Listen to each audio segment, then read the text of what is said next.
Who are the Aztecs? The word Aztecs is familiar from textbooks and films, yet the people we are about to discuss called themselves by another name, Mexica. The label Aztecs came later and was fixed by early modern European authors who linked the people to the mythical homeland of Aztlan. The term is handy. It can cover not only the Mexica of the capital Tenochtitlan, but also the wider political and cultural circle of central Mexico in the late 14th to early 16th centuries. Still, we should remember that the single name hides a mosaic: different cities, dialects of Nahuatl and neighboring languages, distinct local gods, rival elites, and separate historical memories. In this text, I will keep Mexica for the core ethno-political group and Aztecs as a useful umbrella for the civilizational phenomenon on the eve of the Spanish arrival. Where is this world set? Its heart is the Valley of Mexico, a high intermontane basin dotted with lakes, the largest being Lake Texcoco. Landscape drives the plot: water and marsh, ridges and islands, chinampas raised floating gardens, along with dikes and sluices, causeways that stitch island cities to the mainland.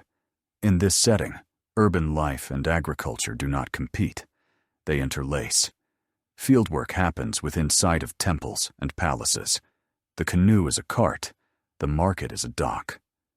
Island Tenochtitlan and neighboring Tlatelolco became twin port capitals, where coastal cacao met volcanic obsidian, quetzal feathers, and vivid dyes, copper and cotton, dried fish and salt, filigreed featherwork, and bark paper. No wonder the place feels like a city machine, fed by a watery network that in turn redistributes resources across central Mexico.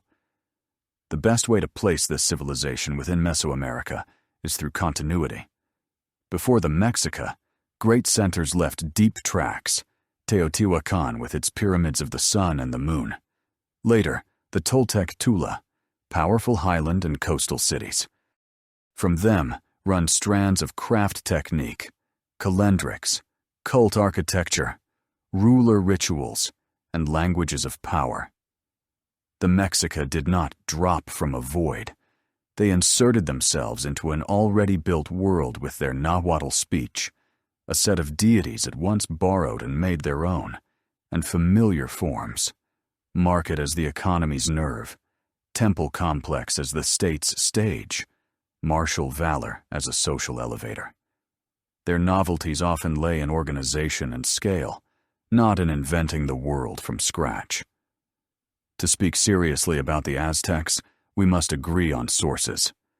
On the textual side stand 15th, 16th century codices, illustrated bark and hide books, where pictography and glyphs sit beside short Nahuatl captions and later Spanish glosses. There are Nahuatl texts written in Latin letters during the colonial period, and Spanish chronicles and reports by friars and soldiers, rich in concrete observations and equally rich in biases. On the material side stand archaeology, the excavations of the Templo Mayor in the center of modern Mexico City, layers at Tlatelolco, traces of dikes and chinampas, workyards and workshops, markets and storehouses. Between word and thing lies a third layer, ethnography and comparative Mesoamerican history that let us infer carefully where texts are silent and the shovel speaks in hints. Nearly every Aztec topic is wrapped in modern myths. Some see an empire of blood, supposedly built only on fear and endless human sacrifice. Others prefer the opposite, a high civilization of engineers and poets, almost victims of outside aggression. Both pictures are flat. In the Aztec world, severity and brilliance coexist and explain one another. A complex cosmology makes ritual blood a currency of meaning. The same cosmology disciplines labor, the calendar, redistribution, and law. Martial coercion and a web of agreements, tribute and festival, market and temple. These are not evil and good, but mechanics of one machine. The point is to see what each part was for and what it can teach us today when we speak of state, community, and the price of consensus. A note on vocabulary.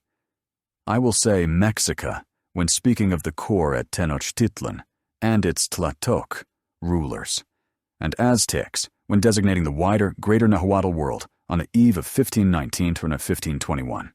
Expect to meet these terms often: Chinampas, Calpuli, Pochteca, Tlatoani, Tilpochcali, and Calmecac, Templo Mayor, Huitzilopochtli, Tlaloc, Tezcatlipoca, Quetzalcoatl.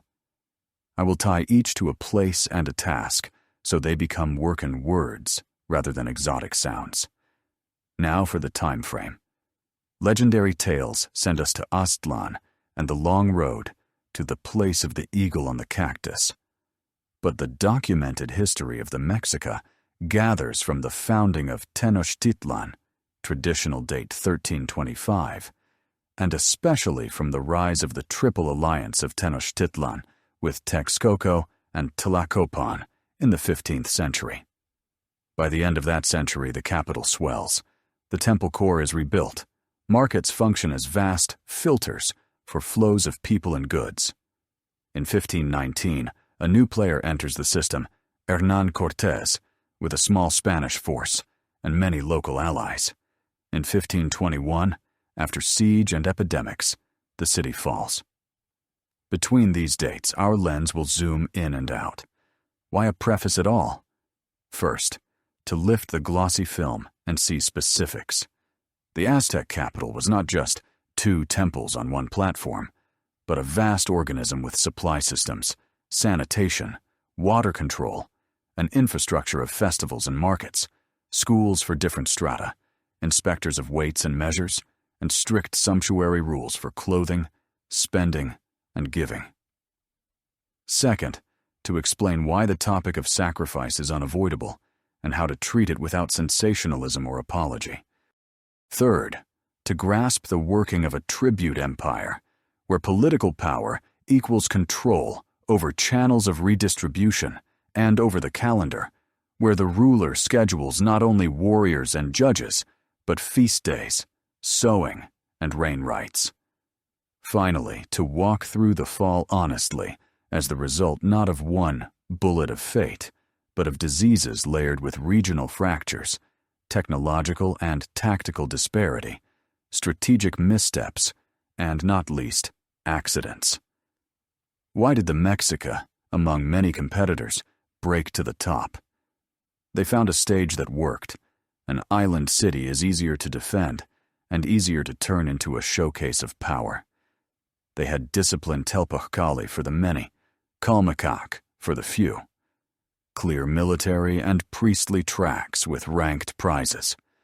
They mastered control from market measures to clothing laws that capped conspicuous consumption. And they had a story told by themselves, kinship with Toltec legacy, a right to host the feast, a special charge from the gods to bear the sun and feed it with the world. Myths here do not mask prose, they make it legible and binding. A word on language and cosmology. Nahuatl is a supple, image-rich tongue, able to carry sacred formulas, market chatter, poetry, and law. In it, people speak with flowers and songs, in Xochitl and Cuacatl, a formula that stresses how elevated speech and order walk together. The calendar is described in the same language, a twofold count of time, the 260-day Tonalpohualli for day signs and destinies, and the 365-day Xupohualli for the agricultural year and festivals. Their meshing yields a 52-year renewal cycle handy for scheduling large public works and rebooting the symbolic economy. War, negotiation, and ritual live on this same grid, the common rhythm the ruler uses to conduct the city. Comparisons with other greats of the New World save us from pyramid measuring contests. The Inca built an empire of roads and knots on cords, quipu. The Maya offer great depth of writing and forest megacities of a different type.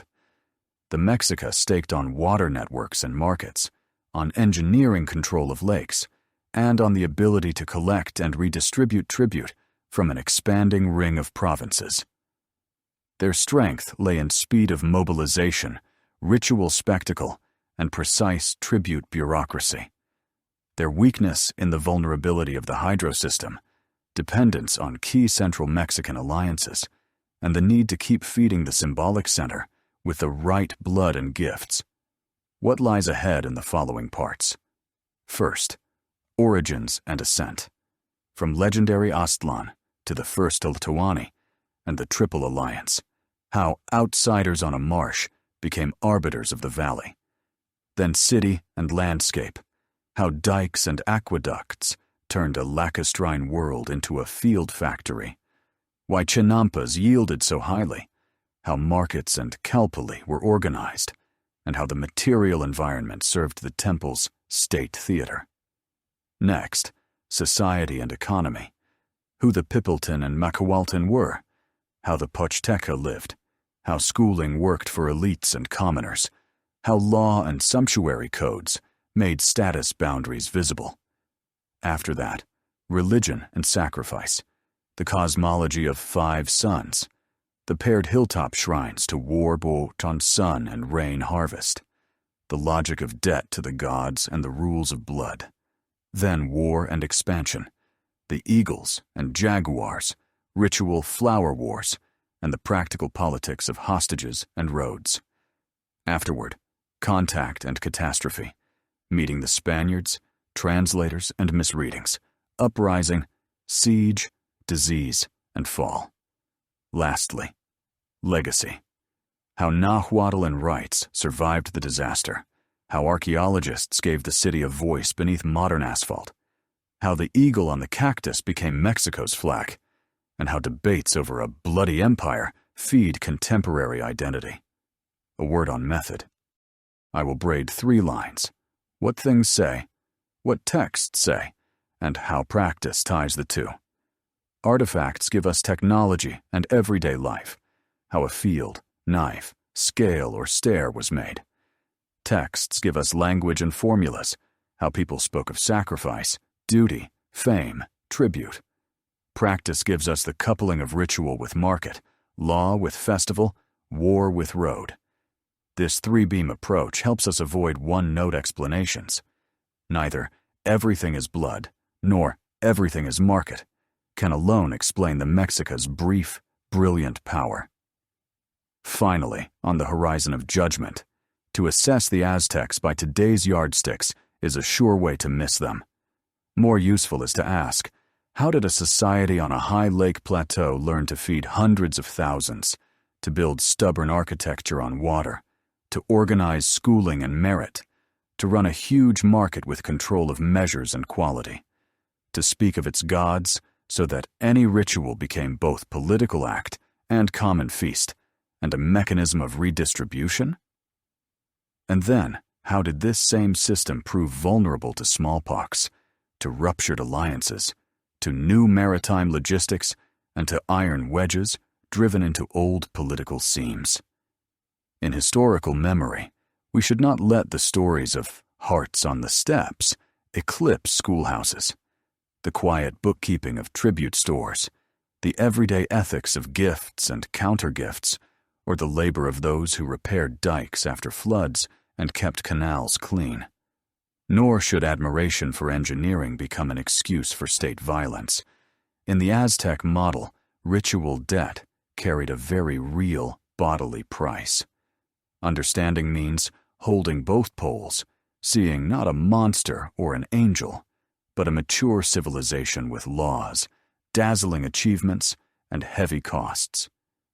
Keep this map in mind: terms, the lacustrine landscape, Mesoamerican inheritance, our dual check of sources and artifacts, and a double-edged evaluation, and the road will be smoother. We can walk the levels of temples and markets, the lines of dikes and chinampas, the stairways of schools and palaces, the pages of codices and trenches of digs, and answer the practical question this lecture is for: What the Mexica teach us if we read them not as an exotic past, but as a toolkit of redistribution, education, ritual, covenant, and responsibility. Origins and the rise of the Mexica legends say the Mexica came from where the water whitens in the wind, from Aztlan, a land easier to see on a painted strip or hear in a song than to pinpoint on a map. They moved for a long time, camping by many lakes, following the signs of their patron Huitzilopochtli, the god of the sun and the road. The chief sign is simple and proud: an eagle perched on a nopal cactus, beak in a snake. The image, familiar today from Mexico's flag, answered a practical question inside the story: where do we stop forever? After hostile and indifferent valleys, after alliances that frightened neighbors and promptly collapsed, they reached the high basin of the Valley of Mexico, an ecology of lakes, shallows, and islands. There they were allotted a place almost no one would have called promising, a small, marshy islet in the brackish waters of Lake Texcoco. From that unpromising start came a rapid ascent. The first years were years of dependence. The region's big players, above all Azcapotzalco, the Tepanec capital, treated the newcomers as useful but subordinate neighbors. The Mexica took on dirty work. They supplied archers and porters for other people's wars, paid tribute, built dikes, laid causeways. Military service was not only an obligation, but an investment.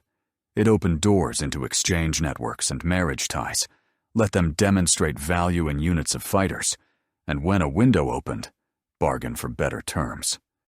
In this early period, the society's inner fabric took shape. Calpulli, ward communities, with their communal lands and mutual aid, elders, first priests, and the skeleton of schools for boys that later would become standard. The founding of Tenochtitlan is traditionally dated to 1325. The island did not grow by itself. It was braced with piles, woven fences, and baskets of earth to tame the water.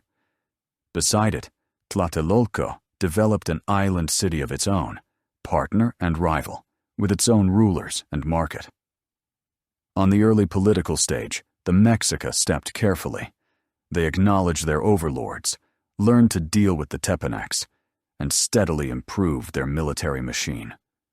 The first official Tlatoani, Acamapichtli, secured dynastic standing by marrying into a powerful local house that reduced suspicions of the newcomers and made his children legitimate heirs not only by the spear, but by blood. The strategy of the legalized outsider would repeat. Generational shifts clarified roles. Tlatoque Huitzilopochtli and Chimalpopoca continued the delicate game between Azcapotzalco and other centers, while expanding Tenochtitlan's and Tlatelolco's material base. Engineering skills took root in this period: dikes to hold back salty water, aqueducts to bring fresh water, and the first long causeways, earthen roads, stitched to the shore with floodgates that let canoes pass. Water became an ally. Canoes carried maize, beans, squash, amaranth, and chiles. Workshops received raw materials, markets filled. Reputation formed in parallel. The Mexica stood for discipline, quick marches, clean dealings at market, and the knack for keeping a festival by the rules. A sharp turn came under Huitzilopochtli. He took power just as the Tepanec system centered on Azcapotzalco began to crack. The death of the mighty Tezozomoc, the rise of his successor Maxtla, and hardening disputes over tribute and vassal oaths created an opening. The Mexica chose risk over caution. They rebelled, found allies in Texcoco, where Nezahualcóyotl fought to regain his throne, and in Tlacopan, whose interests also diverged from the new regime in Azcapotzalco. The struggle ended in their favor. Azcapotzalco was defeated. Thus, the Triple Alliance was born, the political formula that would frame central Mexico for decades. Tenochtitlan, Texcoco, and Tlacopan divided tribute and military burdens, coordinated external campaigns, and set valley policy together. The alliance was more than a war compact. It was financial and symbolic arithmetic. Tribute from conquered provinces was apportioned by agreed shares. The capital's storeyards filled with cloth, cacao, salt, obsidian work, copper tools, foodstuffs, and captives. Markets above all the enormous market of Tlatelolco became stages for a peaceful display of power. Stall order, inspection of measures, and the sheer taxonomy of goods told neighbors that the center lived and was wealthy. Against this backdrop, Huitzilopochtli also pursued an ideological reform. He reforged history, regularized codices, and legitimized the Mexica as heirs to Toltec nobility. Historiographers, scribes, and priests converged on a line. We are not mere upstarts. We are those now entitled to speak for the proper tradition. Disparate legends became a coherent dynastic narrative. Scattered cults gained clear priorities. The name Tlaquelelqui ideologue and administrator under Huitzilopochtli and Moctezuma is tied in later retellings to the burning of old books, and more plausibly, to the binding of old tales into a state-serving account. As Tehuacoatl, female snake, the high civil office often translated as prime counselor, he is credited with ritual reform, the elevation of Huitzilopochtli, and shaping an economy of blood that demanded from the center both public generosity and a steady inflow of captives for ceremonies. Even if the dramatic details are embellished, the vector is clear. Religion and history were braided into a state language, explaining both the right to rule and the necessity of war. Under Moctezuma, gains were consolidated and extended. Allied forces marched across valleys and passes, subduing cities near and far. To the coasts valued for salt and fish, to obsidian and copper zones, to lands of cacao, cotton, and dyes. Provinces received statuses. Some paid tribute directly. Others furnished warriors or specialists. Elsewhere, local nobility remained in place in exchange for oath and hostages. As geography widened, so did the need for infrastructure. Road oversight, causeway tolls, market rules, inspectors to check storehouses against norms. The empire functioned as a system in which a hard vertical sat atop a broad network of contracts. Not everything went smoothly. In the 1450s came prolonged famine, the one rabbit years in tradition. Droughts, crop failures, perhaps floods and failures in lake management, drained reserves. Cities adopted painful measures, stricter rationing, temple granary distributions, sending some youths away to relatives, allies, at times even to enemies, for schooling and support. The crisis taught discipline no less than war did. The lesson was simple. Lake engineering is not a luxury, it is survival. Under Texcoco's lead, great dikes separating saline and fresh waters were reinforced and extended. Sluices were tuned. Chinampas, the raised fields that yielded multiple harvests, were intensified systematically. The labor cost rose, but the city held. Against this backdrop, the practice of flower wars took on a regular shape-set peace conflicts with neighbors, notably Tlaxcala, where the aim was less territorial seizure than the capture of prisoners and the maintenance of society's fighting edge. These campaigns had a double nature. They were a harsh mechanism to supply ritual and, at the same time, a way to keep elites sharp and demonstrate to subjects that the center remained master of both feasts and blood. They were no mere staged theater. They had real combat consequences, real political stakes, and very real human outcomes. But their rhythm allowed the state to plan economy and calendar. Internal competition between Tenochtitlan and Tlatelolco also demanded decisions. Tlatelolco's market grew so large and influential that tension was inevitable. Logistics, tax collection, measure control, all sources of wealth and of disputes. A succession struggle in Tlatelolco, rulers' ambitions, and friction between military elites and trading circles finally brought weapons into play. Tenochtitlan's victory ended the two capitals question. From then on, the political center was single, and the market its instrument. The episode shows how rarely the Mexica left gray zones. When pushed, they preferred clarity, even at risk. By the 15th century, the social machine ran on industrial rules. For most boys, there was the Telpochcali, teaching discipline, craft, basics of war, song and dance, respect for elders, the norms of hospitality and market behavior. For youths of noble houses, there was the Kalmakak, deeper training in ritual, history, law, public speech, astronomy, and time reckoning. The two tracks met constantly in civic practice at temple precincts, festivals, and markets. This was not school for school's sake, but a system in which each person received a role and a horizon, and the state received predictability. In such a setting, talent and effort could indeed raise a person. A warrior who captured the requisite number of enemies earned feathers and special clothing. A scribe won a place at court. A Pochteca negotiated privileges and honors. Careers were ladders with visible rungs and bright badges. The Triple Alliance's political arithmetic was not concrete and steel. The weight of Texcoco and Tlacopan shifted with rulers' personalities, campaign fortunes, and local crises.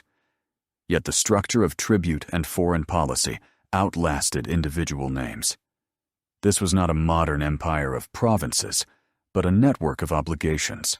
Who supplies what and when, which roads they scout and guard, which hostages guarantee the pact, in which city the next great festival is held for embassies to attend. The Tlatoani of Tenochtitlan conducted the rhythm, but each partner held an instrument without which the music would not sound. The center's architecture mirrored rising ambition. On the Templo Mayor's platform, the twin shrines to Huitzilopochtli and to Tlaloc rose and were rebuilt multiple times. Each rebuilding was not only a religious act, but a political statement. We can. From this precinct went festival orders. Embassies were received.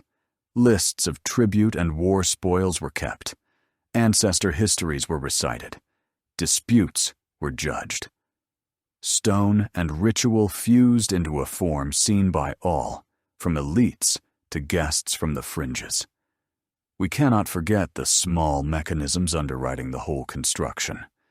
Sumptuary rules, who may wear cotton of specified quality, who may use particular feathers and ornaments. Inspectors of market measures. Courts handling not only grave crimes, but everyday conflicts and codifications of simple matters. Who does communal labor on chinampas? How water is apportioned among canals? How much of a market day is reserved for long-distance exchange? And how much for daily trade?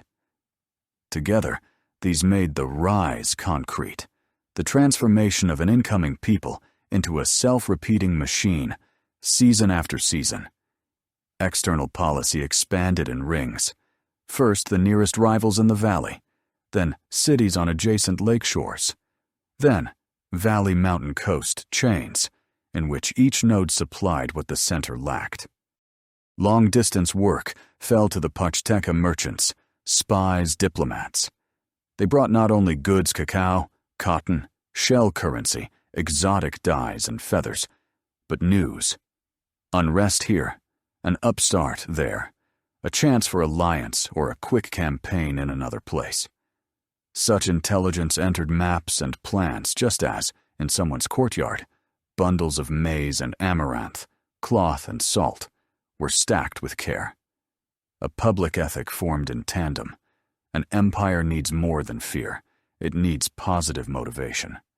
Festivals provided it. The center shared food, drink, cane sugar, cloth. Craft festivals showcased masters and rewarded them. Provinces participated when their delegates climbed the temple steps, not as captives, but as partners reaffirming oaths. The feast acted as redistribution and persuasion. Being with the center pays. By the mid-15th century, it was clear. The Mexica were no longer soldiers for hire, but the region's political engine. Their strength drew from three sources: military discipline, water engineering, and an ideological fluency that explained why all this labor was right, and who in this story was first son. Weaknesses were visible as well: hydrosystem vulnerability to weather anomalies, dependence on alliance with Texcoco, and a technology of legitimation that demanded constant proof in generosity and blood. Yet so long as dikes were mended, roads kept, and history narrated in the key of Toltec inheritance, the rise continued. Thus were laid the foundations of the world we recognize from later descriptions and excavations. The island capital with embankments and roads on water, the chinampa grid yielding superharvests, immense markets with measure checks, the twin school ladders, tribute stores, and a householding state, with both ledgers and feasts. In this system, feathers, stone, and blood had a schedule, and while the schedule held, Mexica history climbed. That schedule and its limits is what we will need to watch in every part that follows. 3. City and landscape. Tenochtitlan as a machine for life. Imagine a city that does not press down on nature, but literally weaves itself into it. Streets are canals, intersections are sluice gates, plazas are landings, and vegetable plots grow on water and yield several harvests a year. Such was the Mexica capital. Tenochtitlan did not appear from above as a ruler's whim. Wards built it day after day, pinning the island with piles, wattles, and baskets of earth. Between the city and the lacustrine ecosystem, there was a contract. People tend the water feeds people. Everything that follows under the label engineering is less a set of marvels than a rule set for keeping life's rhythm steady when the world around you is not a stone plain, but a living body of water. Begin with the lakes. The Valley of Mexico holds several linked basins. Water can be fresh or brackish. Wind and evaporation constantly shift levels. Floods arrive without courtesy. The Mexica inherited and expanded systems of dikes and embankments, long earthen ridges on piles, strengthened with stone and timber, cut with gated passages. These separated fresh inflows from the more saline center of Lake Texcoco, set channel depths, and directed currents to protect plots and wards. A dike was a regulator. If floodwaters were strong, you opened. If drought, you kept fresh water close to gardens and courtyards. Maintenance ran on a rota. Calpulli took responsibility for sections, worked in turn, brought materials, and marked repairs with notches on posts, gilled craft with water for walls. Next layer, the great causeways that stitched the capital to the shores. These were not bridges in the narrow sense, but broad embanked roads for foot traffic and loads, pierced with gated openings so canoes could pass. The city thus preserved connection and controlled access. Close the gate at night, and a causeway becomes a wall. On quiet days, trains of cloth, cacao, salt, fish, feathers, and craft goods moved along them. On troubled days, troops marched, and light craft were hauled by lines to be redeployed into neighboring canals. Fresh water was kept like gold. From wooded Chapultepec and its springs came aqueducts paired timber and stone conduits on supports. They came in twos, not from luxury, but sense. One runs, one rests. A break or swap of sections does not cut supply. Along the lines stood water watchers, mending leaks, clearing trash, stopping illegal taps. Access to clean water was not a matter of comfort, but of health. A dense city in a warm climate must think about sanitation, or its elegant economy will choke on disease. Hence, wards kept through-flow networks, drains and runoffs, so wash water would not stagnate under homes. A garden on water sounds like fable until you see the method. Chinampas were rectangular floating gardens, really shallow artificial islands anchored to the bottom. Their frame was woven from willow and reed, reinforced with piles, filled in with alternating layers of mud and soil, and edged with living shrubs to resist wash. Between beds ran canals like streets. Chinampa practice was built for repetition, boat-borne manure, transplanting, harvesting, resting plots, rotating crops by season. Even the trees on the rims were not just pretty, but shade and windbreak. Yields outran dry land fields because moisture sat beside roots. Soils did not tire, and a canoe at hand meant produce, and flowers could reach market several times a day. Chinampa districts were a green conveyor that fed wards and gave the city redundancy strength when distant provinces failed. The city was divided into Kalpulikin ward communities with their lands and duties. Each had elders, patron deities, lockers with tools and reserves, work schedules for chinampas and dike repairs. The Kalpuli kept the inventory of life: sleds and baskets, canoes and paddles, wattles and cordage, hoes and spades, grinding stones for maize. From here, work crews went to state projects in shifts. This neighborhood machinery mattered more than any distant glitter. It secured the routine. Who today fixes a gate? Who tomorrow sweeps a canal? Who on the festival day carries gifts to the central precinct? The house, the city's minimal cell, hung over water too. On islands, builders used stone and adobe on timber frames, with interior courts and hearths, shade roofs, and seasonal partitions. Every house needed a little landing.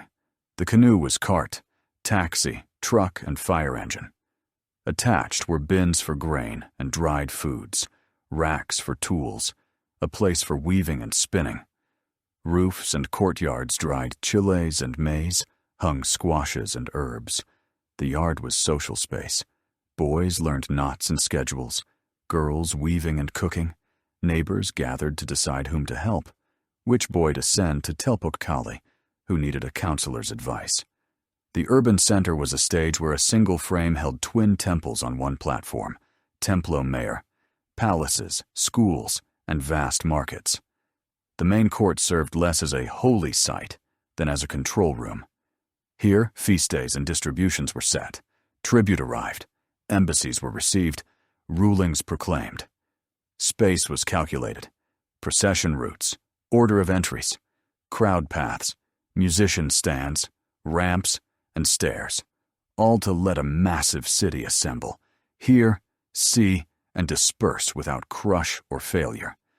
Stone and right were halves of one machine. Without a precise stage, the spectacle fails. Without spectacle, the center cannot assemble society. The market of Tlatelolco was legendary for scale. Thousands came daily. On special days, tens of thousands. Sectors of traders stood by craft: cloth, feathers, cacao, saltfish, salt, obsidian, copper, tools, ornaments, cooked foods, pottery, sandals, flowers. There were rows of medicinal herbs and dyes, baskets and nets, posted prices, and inspectors of measures, the wardens of honesty, empowered to confiscate bad goods or punish cheats. There were brokers to match sellers with buyers, judges to hear disputes on the spot, porters to carry purchases by canoe to a home. The market ran by schedule signals, stall shifts, cleanup, evening tallies. This little bureaucracy enabled long-distance trade and held quality. Without it, the net would fray. Food was not only cuisine, but policy. Maize was the base in all forms: tortillas, porridges, dough for tamales, paired with beans, squash, amaranth, chiles, tomatoes, greens, herbs. At times meat: turkey, Xoloitz's quintly dog, lake fish, and shellfish. Luxuries included cacao, cane honey, fruits from warmer lands. Variety was not fashion, but function. Water gardens kept greens year-round. Diet tracked the calendar and the feasts. Some days fasted. Others feasted by calpuli. Temple and palace storehouses were shock absorbers, decisive for war-season marches and festival scale. For a city not to drown in itself, sanitation was law. On an island, organics are dangerous friends. Fertilizer to a chinampa, stench and illness if not removed. Hence a strict cycle. Collection, boat transport to fields, composting and distribution. Washing and laundry in designated places to protect drinking supply. Bans on dumping things that kill fish and plants. Overseers came both from ward elders and city officials. Penalties were not cruelty, but arithmetic. In dense quarters, one person's bad habit becomes everyone's trouble. The city did not fall silent. Workshops spoke. Stonecutters and plasterers faced temples and palaces. Obsidian knappers made blades and knives. Featherworkers created cloaks and shields light as smoke. Weavers ran looms, coarse and fine, agave and cotton. Tanners finished straps and sandals. Jewelers set rings and pendants. Potters shaped and fired vessels built to take both flame and water. A craftsman was not just a hand. He carried patterns, measures, delivery calendars, arrangements with traders and inspectors, and mattered to a house's and ward's reputation.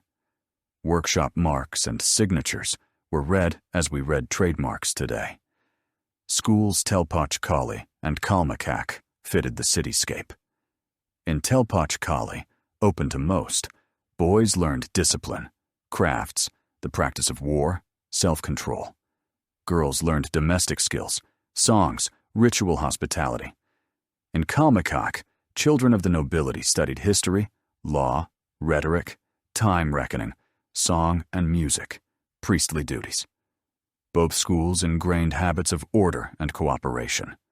Drill, choral singing, joint labors on chinampas, and dike repairs.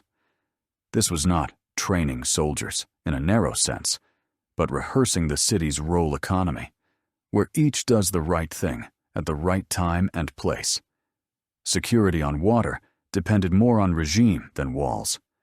Along canals stood watchposts and gates open to signal. Night traffic was restricted. By day, cargo types were spread across hours, so food boats did not foul with stone and timber boats. Water patrols kept order, caught thieves, and helped in mishaps. Fire on an island is fearsome. Flame leaps along roofs. So there were alarms, bucket chains, water caches along canal streets, drills and liabilities. A ward that overslept paid from its fund. Tenochtitlan was a redistribution hub. Tribute flowed from the crown of provinces: cloth, cacao, salt, eggs, fish, feathers, cotton, finished craft goods, raw materials. Storeyards were not mere hoards, but open-air accounting. Received, checked, recorded. Seals, brands, lists, shipping charts. From here, gifts went to elites and guests. From here, festival distributions started. Publicness made redistribution legible and legitimate. The center showed that it does not only collect, but returns honoring gods and signaling alliance. Right and economy did not quarrel. They helped each other. Festivals demanded food, drink, incense, costumes, music. So fields and workshops planned ahead. Campaigns required boats, ropes, rations. So ward labor was scheduled to pull exactly the hands the city could spare without stalling. Sacrifices had a backstage and a logic. Priests, marshals, musicians, bearers, costumers, then cleaning and processing what remained so there would be neither chaos nor stench. The machine was designed so that a grand rite left order, not wreckage. The city could economize and show splendor. Sumptuary codes were detailed. Who might wear fine cotton? Who might use particular feathers and ornaments? How much gold suited daily life, and what belonged only at feasts and the court. This was not envy, but signaling. For redistribution to work, visible status signs must be verifiable, or discipline phrase. Where permitted, they shone: feathered mantles, worked hair, painted shields, brocaded cloth. Beauty did not compete with economy. It was its calling card and incentive. A master admitted to high work knew why his hand must be exact. The tie to the dry land around the lakes was constant. Tenochtitlan did not live in a vacuum. Through dikes and canals, it exchanged with workshops and fields on the shores and with settlements around the basins. Where chinampas could not reach, dry plots worked. Where canoes could not go, portages and depots appeared. Stone, timber, lime, clay came in by tight schedules, so the city did not stand for want of material. The return payment was cloth, craft, political protection, and participation in central feasts. Dry and water met in the same plaza. Life on water demanded a different bodily grammar. Children learned early to paddle and balance, tie knots, read the road of the canal shoals, currents, dangerous bends. Adults valued quiet and turn-taking. A market too loud or a canal too crowded becomes a jam. Small basics. Don't leave the paddle on the dock. Close bags against spray were norms, not advice. In this water ethics, the city's hidden strength shows. It taught everyone not to waste other people's labor. Weather was not a backdrop, but a participant. Dry years forced water savings, deeper canal cleaning, tight gate upkeep. Wet years demanded shoring banks, saving plots from wash and rot. High winds were enemies of canoes, hence sensible timetables and shelter nooks along routes. The city could not command nature. It could only prepare and repair. Thus, any inventory of Tenochtitlan is also a list of spare parts: piles, wattles, baskets, stone, bundles of willow rods, extra gate leaves, ropes. A repairman's store was the best guarantee a bad season would be outlasted. Finally, the people who kept the system, not nameless masses, but neighbors with names and crafts water carriers, boatmen, chinamperos, masons, weavers, nappers, cooks, traders, singers, judges, teachers, inspectors of measures. The city managed not only to feed them, but to give them a sense of necessity. Each had a time and place window, and if he failed to show, a link fell out. Fines and shame punished failure. Praise and privilege rewarded reliability. In such a frame, even hard work does not feel pointless. It is visible and acknowledged. All of this made Tenochtitlan a machine, but not a mechanical one, a living one. Its rhythm was set by water and calendar, its bones by dikes, aqueducts, and causeways, its muscles by chinampas and workshops, its nerves by markets and stores, its voice by ritual on the twin summits, its memory by tribute lists and school genealogies, its immunity by sanitation and discipline. While the organism stayed coordinated, the capital grew and held in balance a wide crown of lands.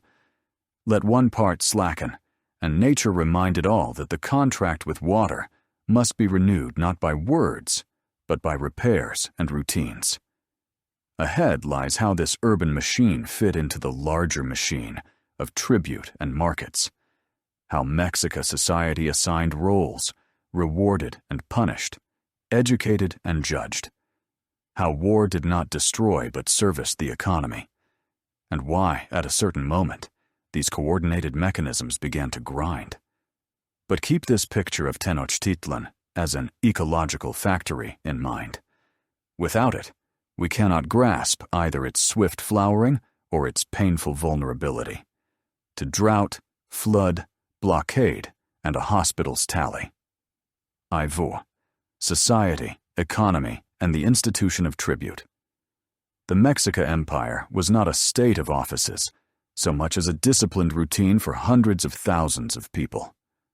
Order appeared not as abstract law, but as a daily schedule, a bolt of cloth measured to rule, a ration norm, the right to wear a given mantle, a turn at dike repair, a roster of war duties, an obligation to appear at market with an honest measure.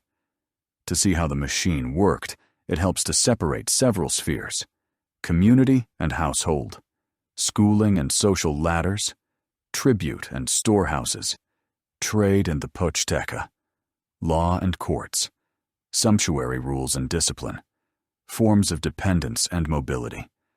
Begin at the base with the calpuli, kin-based wards. Calpuli apportioned land, tended chinampas, held a common inventory of canoes, tools, timber, assigned shifts for dikes and sluices. Here it was decided who went to state works and who stayed on the plots, who kept night watch at the water gates, who ferried greens to market, who hosted a communal meal. Elders led not through fear, but because they could keep tallies. What the ward gave the state, what it received in return, who was praised at a festival, who was shamed for bad wares or a broken ban. Autonomy was relative. Calpuli knew citywide and imperial norms and tuned their rules accordingly. That local tuning gave the system flexibility. The state conducted. The communities played the theme with their own instruments. Household life rested on joint labor and a division of tasks without belittling anyone's role. Men handled heavy work-turning chinampa beds, carpentry, hauling, military drill, watches, construction. Women spinning and weaving, cooking, storekeeping, clothing, care for children and elders. Duties overlapped. Men repaired rigging. Women traded at market and could keep a cloth ledger sharper than any scribe. A house was kept in public before neighbors and elders. Its order was the ward's honor. Drunkenness, idleness, disorder were not private vices, but breaks in agreements, harm to all. Schooling rose on two ladders: the Tenochtitlan, the house of youth for most, discipline, labor, basics of war, song and dance, respect for elders, hospitality, market conduct. From early on, boys learned knots, paddling, chinampa upkeep, portage, the quiet work invisible from the center, but without which the center fails. The kalmakak, the nobles' school-taught time reckoning, reading glyphs and pictographs, history, law, rhetoric, temple service, administration. Entrance was not by birth alone. Merit could open it, often by a commander's or teacher's recommendation. The ladders met in civic practice. Tenochtitlan sustained right and war. Kalmakak gave word and order. Stratification showed in dress, ornaments, seating at festivals and in court. The Pippleton nobility wore better cloth and served nearer the court, but carried heavier loads. They supplied labor and fighters, organized feasts, financed distributions, oversaw schools and temples in their wards. The Mesoamerican commoners were the base. They fed the city, worked with their hands, traded, served as soldiers, rose by merit, received distinctions. The Pochteca long-distance merchants formed a special stratum where wealth met obligations, reconnaissance, diplomacy, at times, covert missions. The Tlacotan slaves occupied a spectrum of dependence rather than a pit without exit. Debt bondage could be redeemed. A slave was not automatically stripped of family. Abuse by a master could be tried. This was not softening for apology, but recognition of a fact. The system needed repeatable labor and could not afford to waste people wantonly. Now to the empire's wallet tribute. The tribute machine was a vast schedule, not a black box. When a province entered the imperial ring, after war, intimidation, or negotiation, a contract set bundles. So many bolts of cloth by size and quality, so much cacao, so much salt, specified craft goods, numbers of rare feathers, copper axes, food, sometimes specialists or troops for allied campaigns. Lists were not decorative. People wove, grew, collected, and kept accounts by them. In the capital, tribute arrived at storeyard spaces where each lot was checked for quality and conformity. 2 logics were visible: a theater of wealth bamboo mats heaped with multicolored cloth, cacao mounds, salt hills, and bookkeeping measure checks, stamps, scribe entries. Then came redistribution. 1 share sustained court, temples, army, schools, and workshops. 1 became festivals and public gifts, converting compelled inflow into visible bounty for gods and people. 1 formed reserves: grain, dried goods, cloth, leatherwork, to cover a lean year, a siege, an epidemic. Where did mountains of cloth and feathers go? Clothing was politics. Sumptuary laws fixed who might wear which cotton, which colors, which patterns. Not caprice, but signaling. Visible, verifiable status, simplified accounting, and disciplined would-be jumpers. Elite regalia returned to stores. From there, it could be gifted, awarded, or sent to allies. Cloth spoke. Trade complemented tribute. Locally, markets. At distance, the Pochteca. They organized caravans, kept their own depots and shrines, held courts, enjoyed privileges in the capital, and ran risks: hostile provinces, brigands, civil strife. Pochteca acted as intelligence.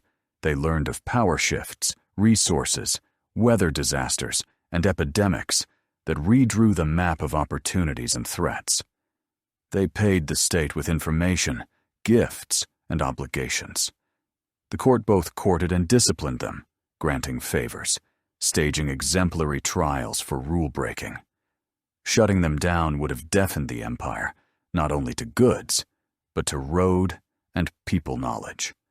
The economy of the festival was a crucial knot. A feast was not eat and sing, but transforming extracted tribute into visible good. On great days, the center distributed food, drink, resins, smoking mixtures, clothing, ornaments, publicly by officials, against lists. Associations formed. Gods received their part, people received their share. Sacrifices, discussed elsewhere, served a related and materializing cosmic equity in public. We feed gods. The gods hold the world.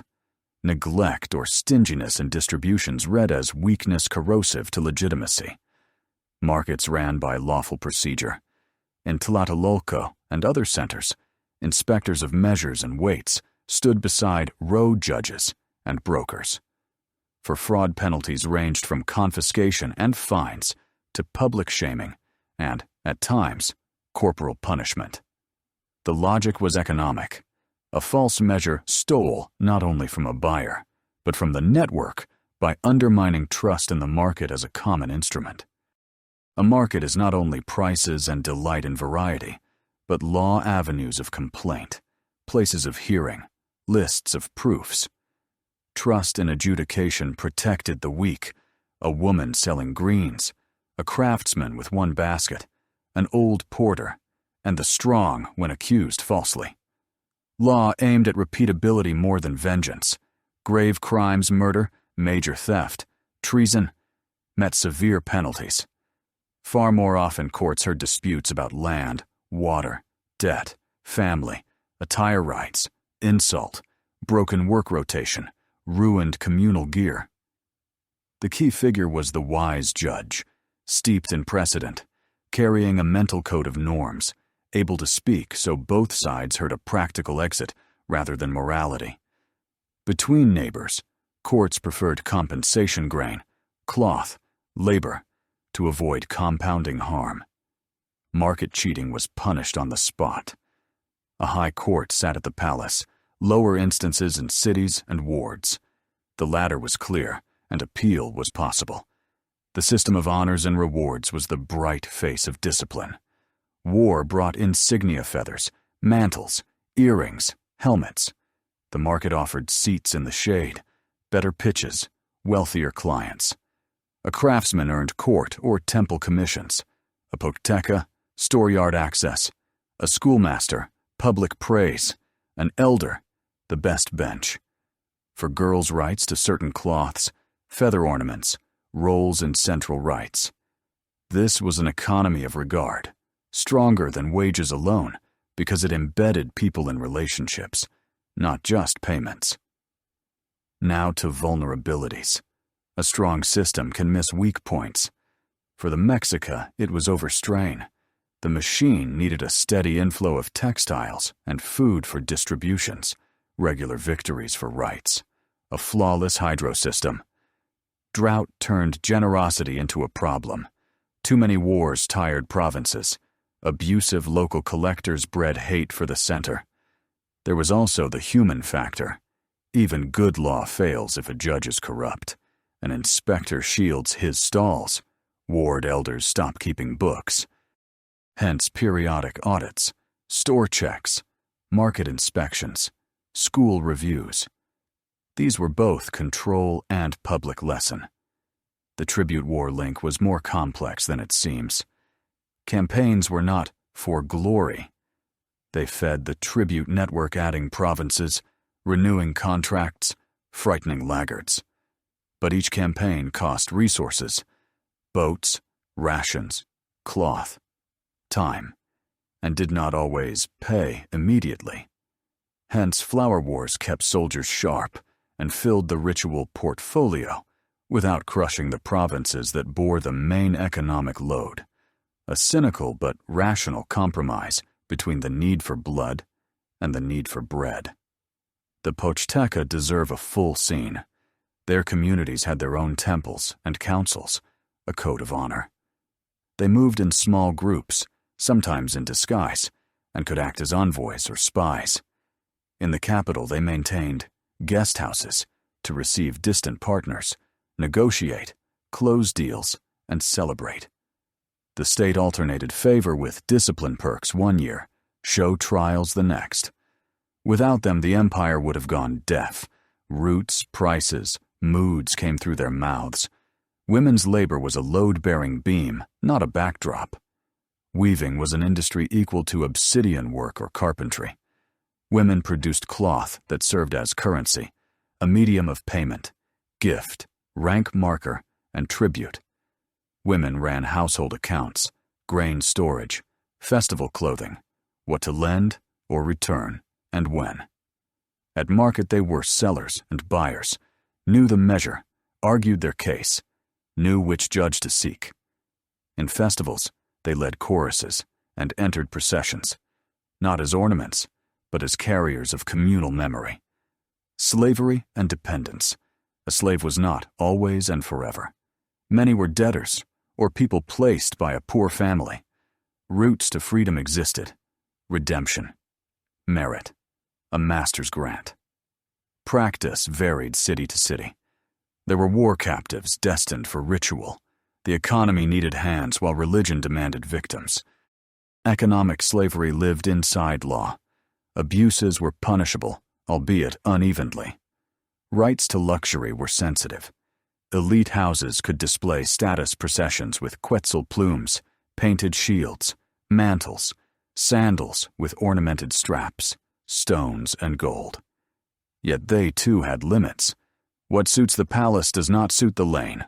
What fits a feast is taboo at market.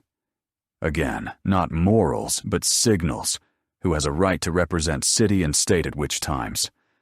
Channels of mobility were real. A warrior who captured the requisite number of enemies could receive land, clothing, badges, a court post. A scribe rose by exact, beautiful writing. A judge by wise, low-cost settlements. A teacher by strong cohorts. A merchant by far caravans. At the bottom, labor and discipline. At the top, honor and load. Legalized luck made society more loyal, visible in the attention paid to public recognition. During festivals, names were read aloud, garments bestowed, seats assigned near the elite in the shade. Discipline was sustained by rituals of guilt and shame. Public censure for drunkenness or market fraud stung more than a private fine. Shame was a debt the whole family paid.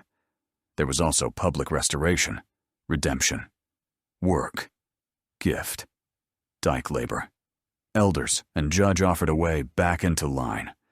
In a city where all see all, this worked better than prisons. How did this all tie into the imperial net? Recalcitrant provinces felt pressure along all lines. Roads and canals were pinched. Merchants avoided them. Gifts at central festivals were cut. Their elites lost front-row seats.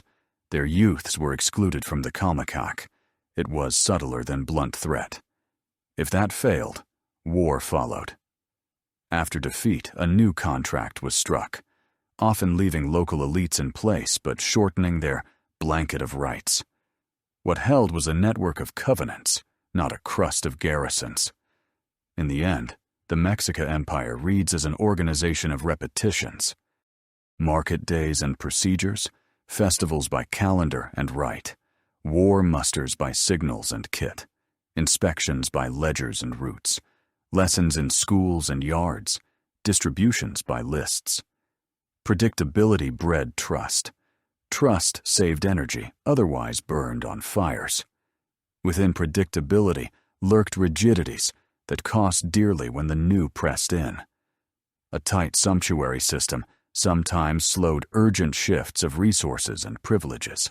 A close braid of cult and economy made it hard to bleed tension without wounding legitimacy. Reliance on ideal markets and ideal inspectors meant vulnerability to ordinary human failure. In good years, repair culture and schooling compensated. In bad, not always. Still, quality shows in how crises were weathered. During the one rabbit years, the city did not fall apart.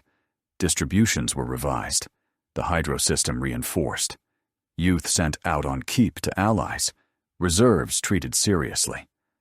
After floods, canals were cleaned, dike gradients altered, repair rotations changed.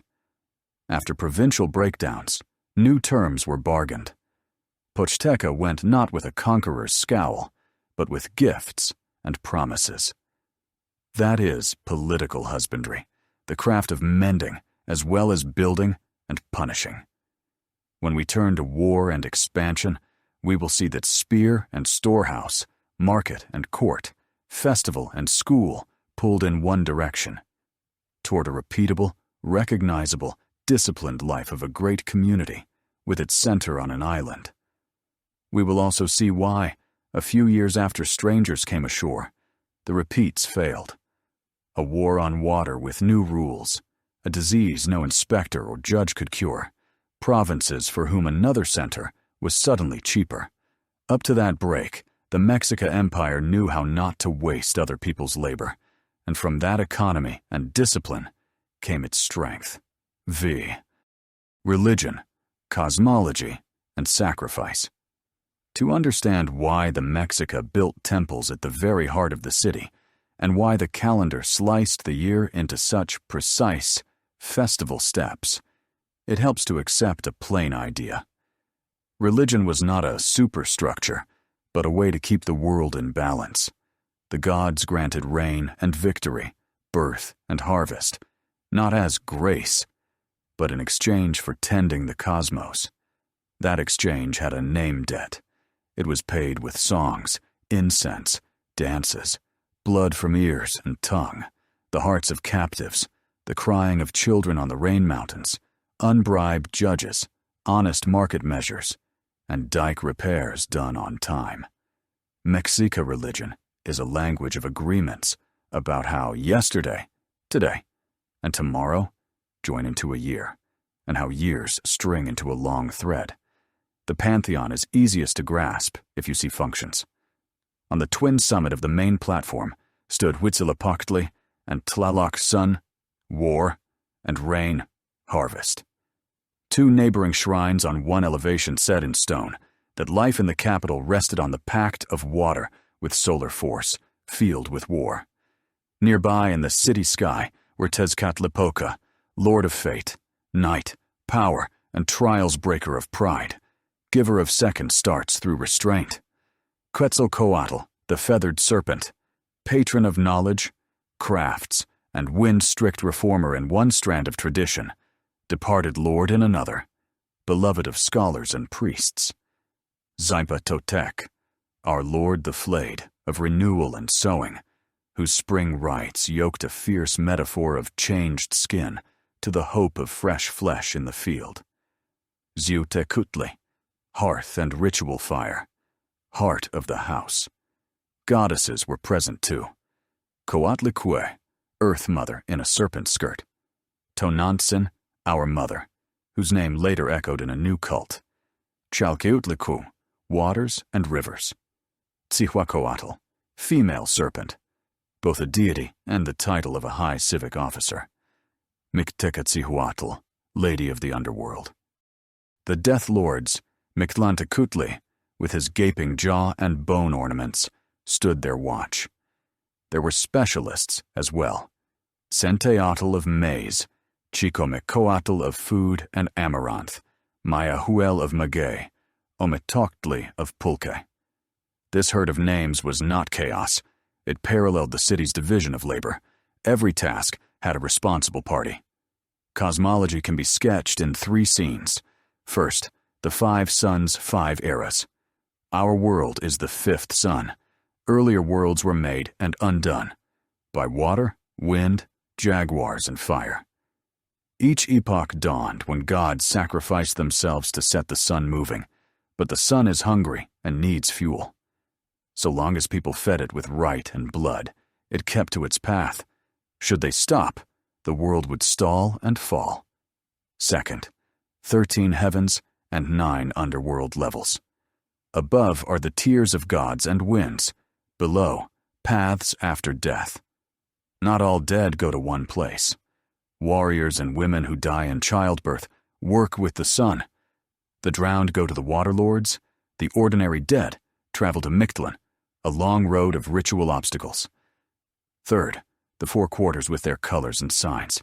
East red, west white, north black, south blue, green. The center yellow. The 5th, ours, Tenochtitlan. The Templo Mayor staged this. Red and blue paints on twin peaks, platform, stair, and altar orientations. The city was a cosmos in miniature. Time animated the picture. The Mexica used 2 counts, the 260-day Tonalpohualli and the 365-day Xiupohualli. The first ritual was a lattice of destinies built by 20 day signs cycling against numbers 1 to 13. It guided naming, divination, good days, to begin works, campaigns, and marriages. The second, solar, was agricultural, 18 months of 20 days, plus 5 empty days, the Nemontemi, when people kept still and began nothing new. Every 52 years, the 2 counts meshed in a great cycle marked by the new fire ceremony. All fires were quenched. A procession climbed the eastern hill. A new flame was drilled on a sacrificial chest. Torches carried it back through the city. It was a reboot. While the flame answered, time continued. Most frightening was the thought that it might not. The rite was crafted so common, fear turned into relief and renewed discipline. Think of the temple as a machine. The Templo Mayor was not a pretty pyramid, but a stepped platform bearing 2 sanctuaries. Processions climbed the stairs. Festival climaxes played out on the upper terrace. Below lay the court, with the Tzompantli skull racks, where the heads of sacrificial victims were displayed. For modern viewers, that is pure horror. For city dwellers, it was a ledger of obligations. We pay. We receive. Here also stood the Temelacatl stone for gladiatorial rites, columns and reliefs. Sculpture stands for musicians. Inside the shrines, wooden cult images, painted and dressed in cloth and feathers. At foundations, caches of offering kits, figurines, blades, ornaments, bones, seeds, seashells, obsidian, ceramics, tying gods to earth and oceans. We see a stage. The Mexica heard rhythm, the deep Huitzilopochtli and slit drum teponastli, flutes and conch shells, choruses. The festival year was not a single Christmas, but 18 major ventenas 20-day cycles with distinct names and scripts. In spring, Tlacaxipewalistli, The flaying of men, celebrated Sip Totec. Captives were slain, and some priests wore their skins as the old bark of the field grievous image, clear to farmers. Early summer at Huitzilopochtli, maize and beans food, stressed water and Tlaloc. Ochpanistli, sweeping, was a women's festival of cleaning and civic renewal. Toxcatl, dryness, honored Tezcatlipoca, restraint, fasting, trials, and the ritual of the Ixiptla, a youth who for a year lived as the god's image, then climbed to the summit for the solemn end. In winter, Panquetzalistli, raising of banners, honored Huitzilopochtli. The city blazed with woolen streamers, feathers, and torches, huge standards borne aloft. Each festival had its action menu: fasts, dances, distributions of food, offering bundles, small blood, auto-sacrifice with maguey spines to ear and tongue, and, on certain dates, great blood captives. The calendar braided field, water, home, temple, and court into a single line. To botch a festival was to throw the whole rhythm off. The priesthood was not a closed caste of magi, but trained professionals with schools, discipline, and a schedule. High priests kept chief shrines, ruled the calendar and music, taught. Lower clergy tended precincts, led choirs, played, made costumes, served ward temples. Their regimen was strict: sexual abstinence, night vigils, fasting, ritual bathing, body paint, specific hair. There were tonalpuque, counters of days, diviners to whom people went for counsel, much as to an experienced elder. There were astronomers who tracked the sun, moon, and Venus, watched shadows on walls, adjusted dates. Without them, a feast could be lost to drought or flood. There were codex keepers, painters, and readers of pictographs who held the city's memory, rain lists, festival scripts, day signs for a child's fate. Sacrifice is the hardest subject for a modern reader. Let's explain without apology and without sensationalism. First, sacrifices were varied. There was auto-sacrifice, small blood, piercing with maguey spines to ears, tongue, legs, blood dabbed on bark paper into fire on the image. Priests, nobles, and petitioners all did it. There were offering bundles, copal incense, flowers, paper, dough figurines, ceramics, food, feathers. There were animals, quail especially. There were captives, most often warriors taken in proper war. There were severe forms, the chest cutting on the stone, gladiatorial death on the Temelacatl, throwing from heights, drownings in Tlaloc's feasts, child sacrifice in the rain hills, where weeping was read as calling the waters. These scenes are painful to read, but they belonged to a cosmic bookkeeping in which shortages of water and luck were covered by what people deemed most precious. That does not lighten the moral weight. It clarifies the key. Sacrifice was a way to govern the fear of unpredictability. Second, sacrifice was theater. The city needed to see and remember what it lives for. Music, dance, costume, processional order were arranged, so fear became rule rather than panic. Horror and pride, pity and exultation were bound to form. It was state theater that simultaneously redistributed stores, public gifts, backed law, oaths on the temple court, supported army discipline, and issued a credit of trust to the gods. Public sacrifice had a double address. To the gods, we keep our word. To people, the world is under control. Third, sacrifice was a political instrument. Captives were offered not all the time, but on dates. Their status matched the war's status. Provincial participation in feasts, nobles, climbing the steps to present gifts, to sing, to receive countergifts, softened naked terror. The center showed roles for partners. Where that failed, Fear worked alone. The Drumbeat said, "Look what follows." Even so, the grim display had measure. The city had no use for reek and chaos. Order and cleanup followed the heaviest scenes. The tie to war was direct and indirect.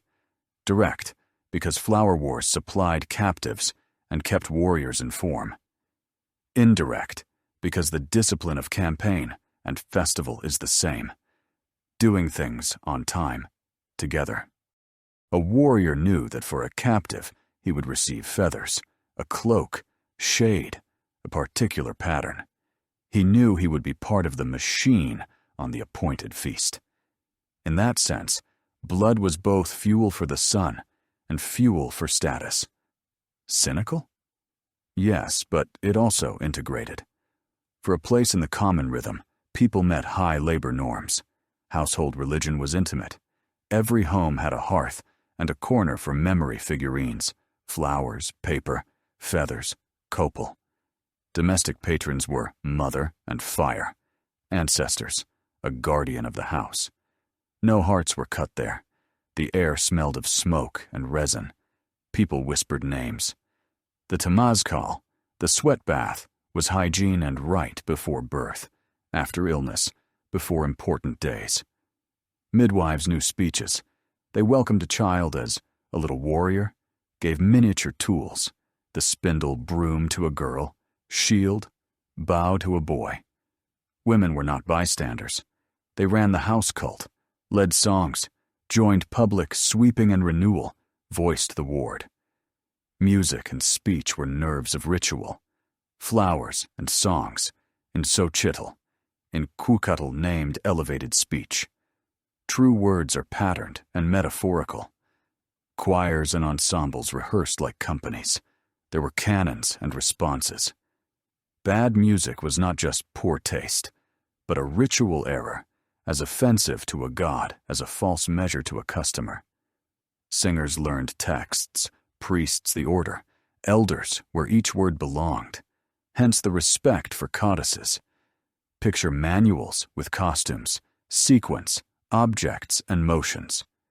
Why sacrifice children to Tlaloc? Answer with care. The valley held much water, but capricious water. Dependence on rain was deadly and life-giving. The children's tears were thought to move the rain lords, thus they were led to the mountain springs, garlanded and feathered, calmed with drinks, and given to the water. Only a society for which rain is not a comfort, but a condition of existence, could choose that path. We see cruelty. They saw famine.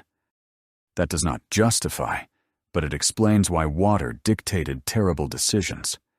Those drawn to a scholarly cult gravitated to Quetzalcoatl and the Tonalpohualli. Those to will and fear, to Tezcatlipoca. Farmers to Tlaloc. Warriors to Huitzilopochtli. Craftsmen to the patrons of their trades. The gods did not divide the city. They bound it. Toxcatl taught elite restraint. Panquetzalitztli mobilized fighters. Ochpanitztli was the general cleaning of the city, with tasks for children and elders. Spring rites were apologies to the field, because without the field, neither temple nor palace can live. In these cycles, blood is the last argument, not the only language. Calendar precision served the economy. Knowing a great feast was due in so many days, wards scheduled labor. Sowing, fertilizer runs, release of workers for rehearsals and school, deliveries of firewood for temple braziers, the short civic pause in the Nemontami. The engineering sense of cosmology shows in small things. Temple orientation by the sun doubles as a shadow marker. The 5 empty days are a handy window for repairs and audits when no one starts new. Religion and craft did not compete. They coordinated schedules, astronomy and weather. Priests tracked Venus phases, vital for war and fate, watched shadow tips at solstices and equinoxes, noted eclipses and comets. That brought fears and protocols noise for helping the light, cautions not to begin. More often, the sky served as clock. Market hours, distributions, canoe routes, rehearsals followed the sun. A water city lived on light. Miss the beat, and the whole machine spends extra effort. Ethics was every day. Commandments were not a list of don'ts, but of right repeats. Do not cheat in measure. Do not shirk communal work. Respect elders and teachers. Do not abuse pulka. Do not harm a guest. Remember debts. Share at feast. Sit in your place was not humiliation, but recognition that ordered seating saves others' labor. Speak truth, because lies break schedules like a burst dike breaks canals. Without this low-level ethic, sacrifice is an empty gesture. With it, religion becomes a system that holds the city. Many rites were peaceful. Memorials fed memory rather than fear. Names on paper. Copal smoke. Food shared among neighbors. Initiations of craftsmen, traders, students meant a headband, a small gift, sweet porridge, a common song. Peacemaking oaths were sworn on temple steps, with poured drink, exchanged cloaks and plumes. Civic cleanups went with songs and jokes, but along strict routes. Religion provided warm language, so that after heavy days, people were not left with only drum and cry. Debates about cruelty versus height often talk past each other. We can say this: the Mexica built a precise system for coordinating labor, war, and festival. They rooted it in images and dates so deeply that no one doubted when and what to do. In that system, blood was both a moral image of debt and a practical instrument of power. That makes it neither barbarous in a simplistic sense, nor faultless in an aestheticized one. It makes it coherent and explainable, and therefore possible to respect as experience without embracing everything. Finally, change. Even in the 15th, 16th centuries, cult life was not fixed. Rites were reformed. Cults rose and fell. New antiquities appeared as in any tradition. In one city, Tezcatlipoca sounded sterner. In another, Quetzalcoatl milder. Elite reformers could elevate restraint and clean offerings. Military men, blood, and fearsome displays. That was not breakdown, but adaptation, which held so long as the urban machine held. When strangers with different gods and a different war entered the capital, the machine did not vanish in a day. People tried to translate, pin a cross where a god's mantle had hung, call our mother by another name, keep the rhythm of a feast with a changed center. But wherever blood was required as the international currency of legitimacy, translation broke. Wherever epidemic shattered the calendar's rhythm, there was nothing to pay, not because belief failed, but because stores emptied and hands weakened. And yet, when we look at the Twin Temple, at festival schedules, costumes, drums, bark paper with ribbons of copal, and the polished edges of obsidian blades, we do not see a thirst for blood, but a passionate attempt to make the world repeatable. Repeatable means bearable and manageable. Where life repeats, people gain a chance at honor, craft, song, marriage, harvest, and a seat on the bench beside their neighbors. That is the core sense of Mexica religion, not only about gods, but about people and their covenant to live together. 6. War and expansion. How the empire was built. The Mexica Empire grew not only in markets and temple courts, but on campaign. War was no sudden flare, but a policy instrument, a way to sustain ritual rhythm, a mechanism for enrolling provinces into the tribute web, and a school for youth from the Tenochtitlan to the court. Yet Central Mexican warfare did not look like European paintings with iron plate and cavalry wedges. It was a war of roads and canals, drums and standards, reed and cotton shields, obsidian edges, and throwing spears. Its language was the discipline of the column, the speed of pitching camp, strict rules for taking captives, orderly division of spoils, and the theater after victory. Unpacking these parts shows how the Mexica extended their power and where the limits lay. Start with the people the machine relied on. In the Tenochtitlan, boys learned a military grammar early, how to keep step, obey drum signals, carry a shield without tiring the arm, hold spacing in ranks, haul loads and paddle when the unit moved by water, and bear fatigue without breaking the line. First marches were not straight to combat. Youths served as porters, drovers, foragers to absorb the logistics of war. Then came initiation, a first captive or a highly praised bearing that won a feather, a cloak, or the right to a new hairstyle. Career steps were explicit. Everyone knew how many captives and what feats opened the eagle or jaguar orders. Better cloth, a seat in the shade, a special shield, a beast-helmed cap. The elite warriors, the eagles and jaguars, were the army's face, not mere clubs of achievers. They were fighting corps with emblems, codes of honor, and court privileges. Their kit-padded cotton armor, feathered mantles, animal visor helmets, was meant to be seen. Behind the spectacle lay craft, hold formation under a rain of throwing spears. Knit an enemy into close contact so he could not break off. Roof with shields against arrows, work in pairs. One loosing from the atlatl, the other closing with the maquahuitl. The object was not wholesale slaughter, but live capture. A prisoner was a ticket to rank, housing, clothing, and ritual currency.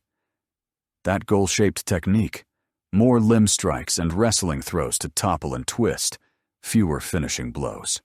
Arms matched the country's materials. The main striker was the maquahuitl, a flat wooden sword, set with razor-edged obsidian blades. It could flay flesh, disable a limb, or knock a weapon free, ideal for capture. For range, the atlatl, a spear thrower that added reach and force, also javelins. In-close tools included short spears, clubs, stone and copper axolets. At a distance, slings and bows. Defense was reed and hide and cloth shields, and the padded Huitzilopochtli cotton cuirass, remarkably effective against cutting obsidian and missiles. Metals appeared mostly as ornaments, axe heads, fittings. There was no local Iron Age, but neither was there weaponless savagery. The technology fit the medium and the mission. Signals held the frame. Units carried standards, back banners on commanders, tall feather fans, animal signs, city emblems. Deep Huitzilopochtli drums and slit teponaztli marked halt, advance, turn, and withdrawal.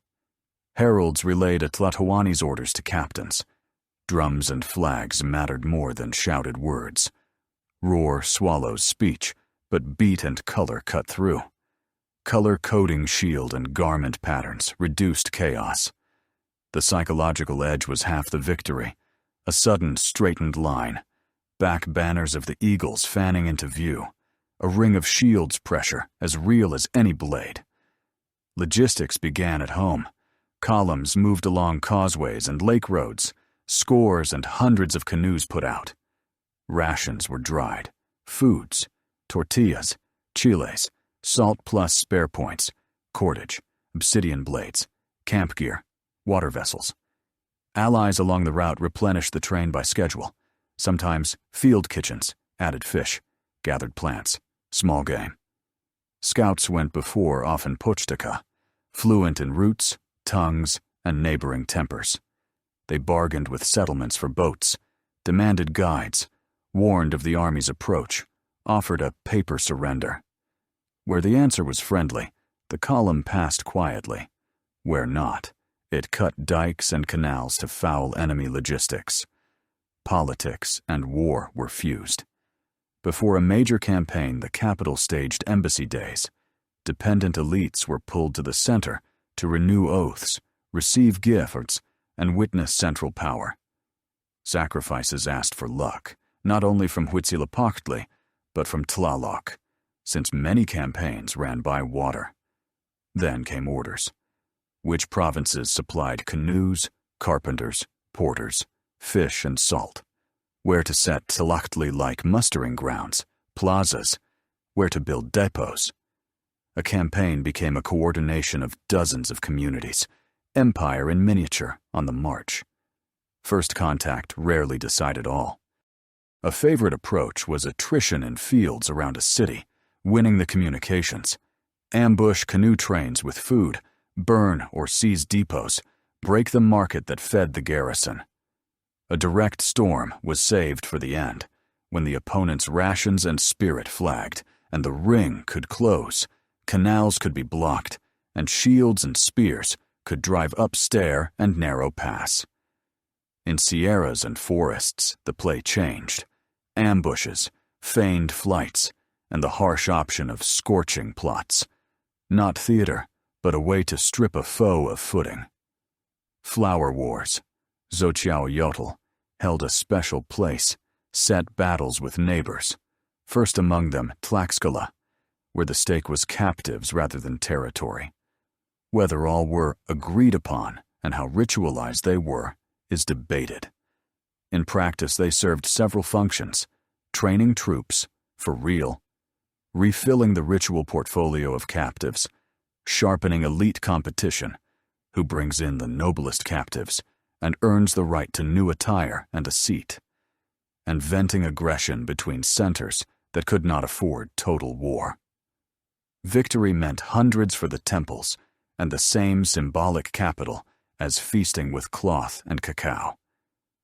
Provincial incorporation followed simple, hard law. After defeat, a city took a treaty.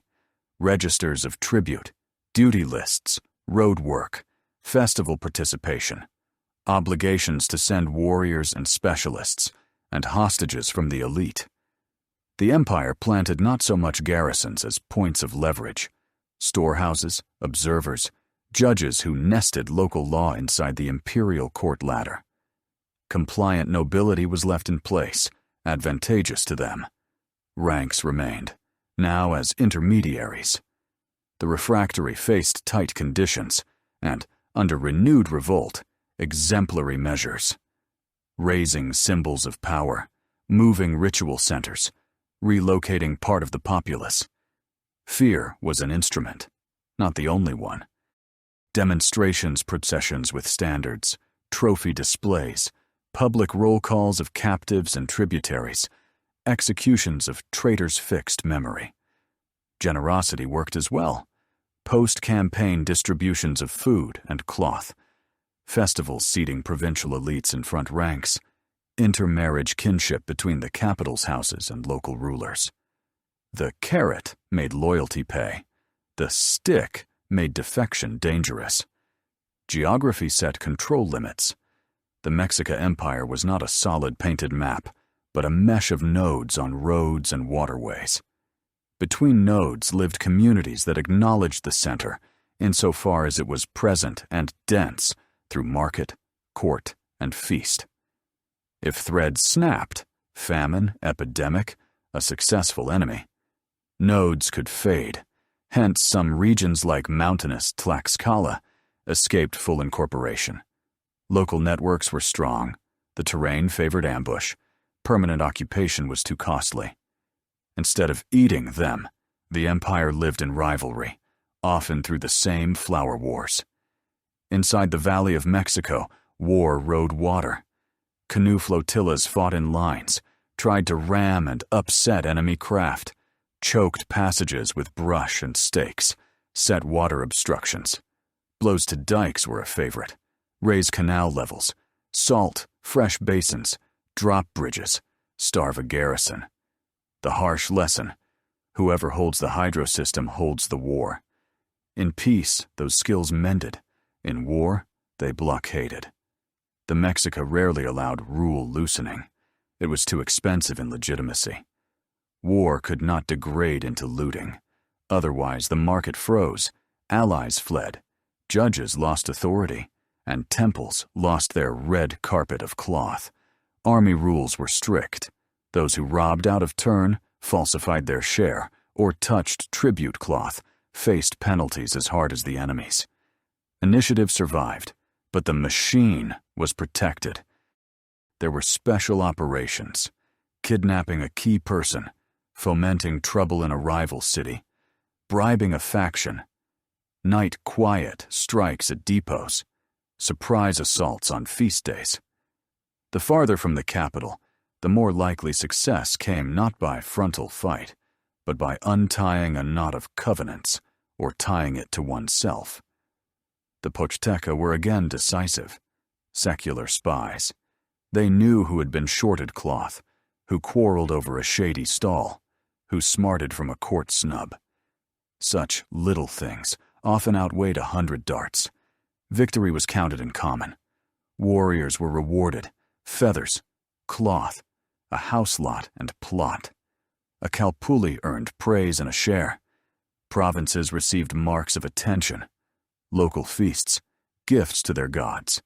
The winning city paid another price ritual. Sacrifices, celebrations, distributions. Power had to digest success into peace. If it pinched pennies, loyalty withered. The optimal cycle: quick campaign, moderate violence, rich display, careful integration. The longer the war, the hotter the system ran. Women were no invisible rear. They sewed and repaired Tenochtitlan mantles and Huitzilopochtli armor, prepared travel rations, kept houses and depots, received runners' news. The code gave them voice.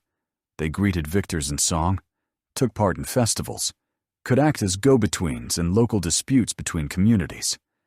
Their labor was not behind the scenes, but at the load-bearing points: cloth and food, the arteries without which a hand cannot lift a Huitzilopochtli.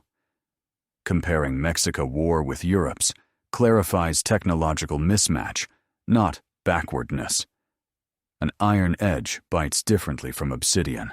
A horse breaks a line differently from a canoe. Tercio and arquebus drum a different rhythm. Before contact, the Mexica beat peer opponents quite effectively. That is how they built the provincial mesh. Their rivals did the same.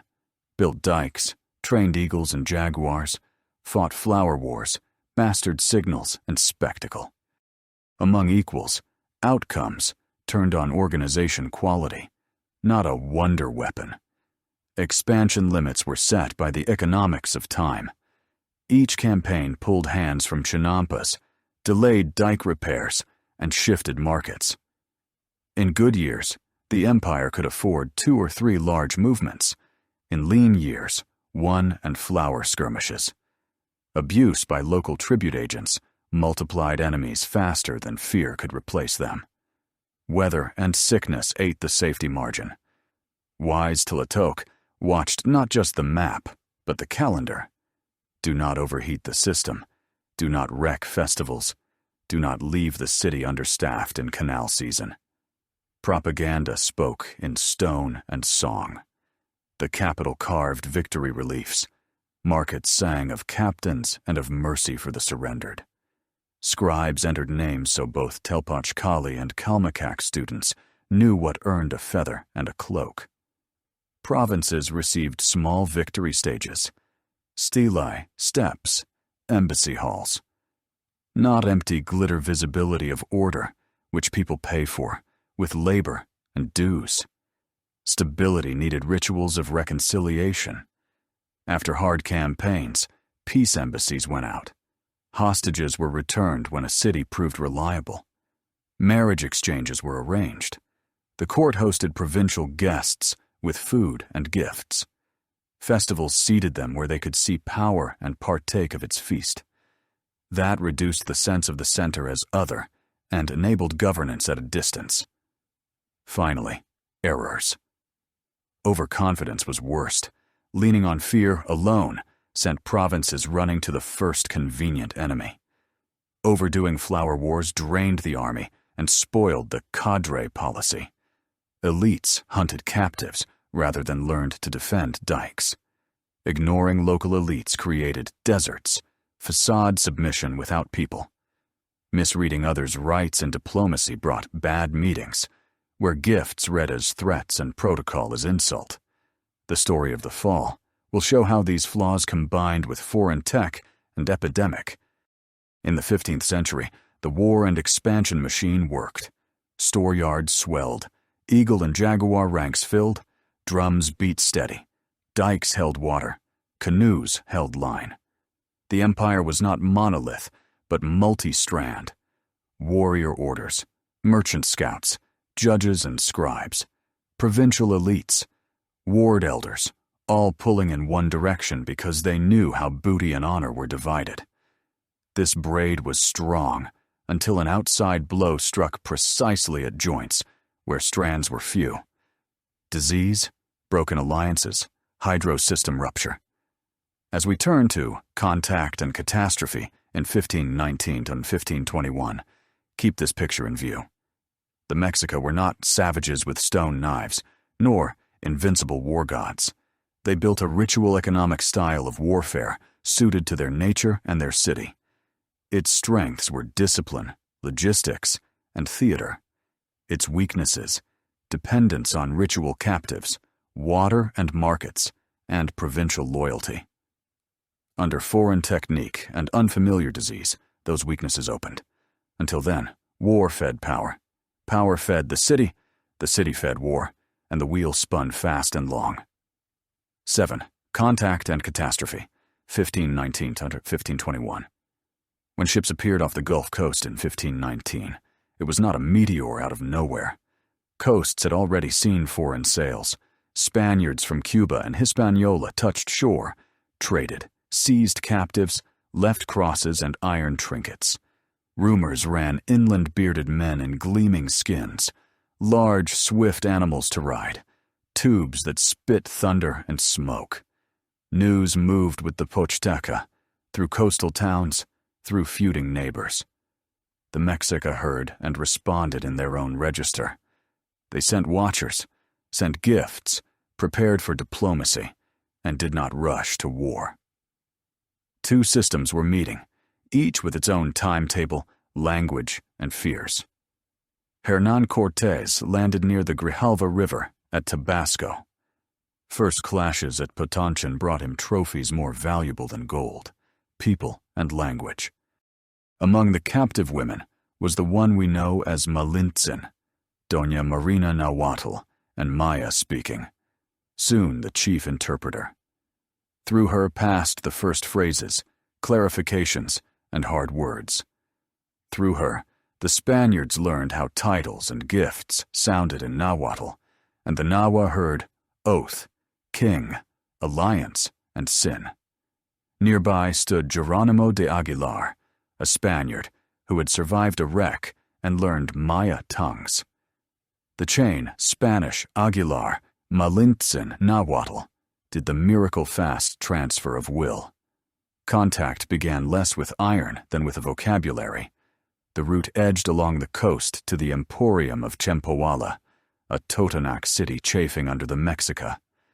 There Cortés, by the new-for-everyone rules of international law, toppled local images, raised a cross, proclaimed allegiance to the King of Castile, secured allies and food, held the market together, and did not melt away.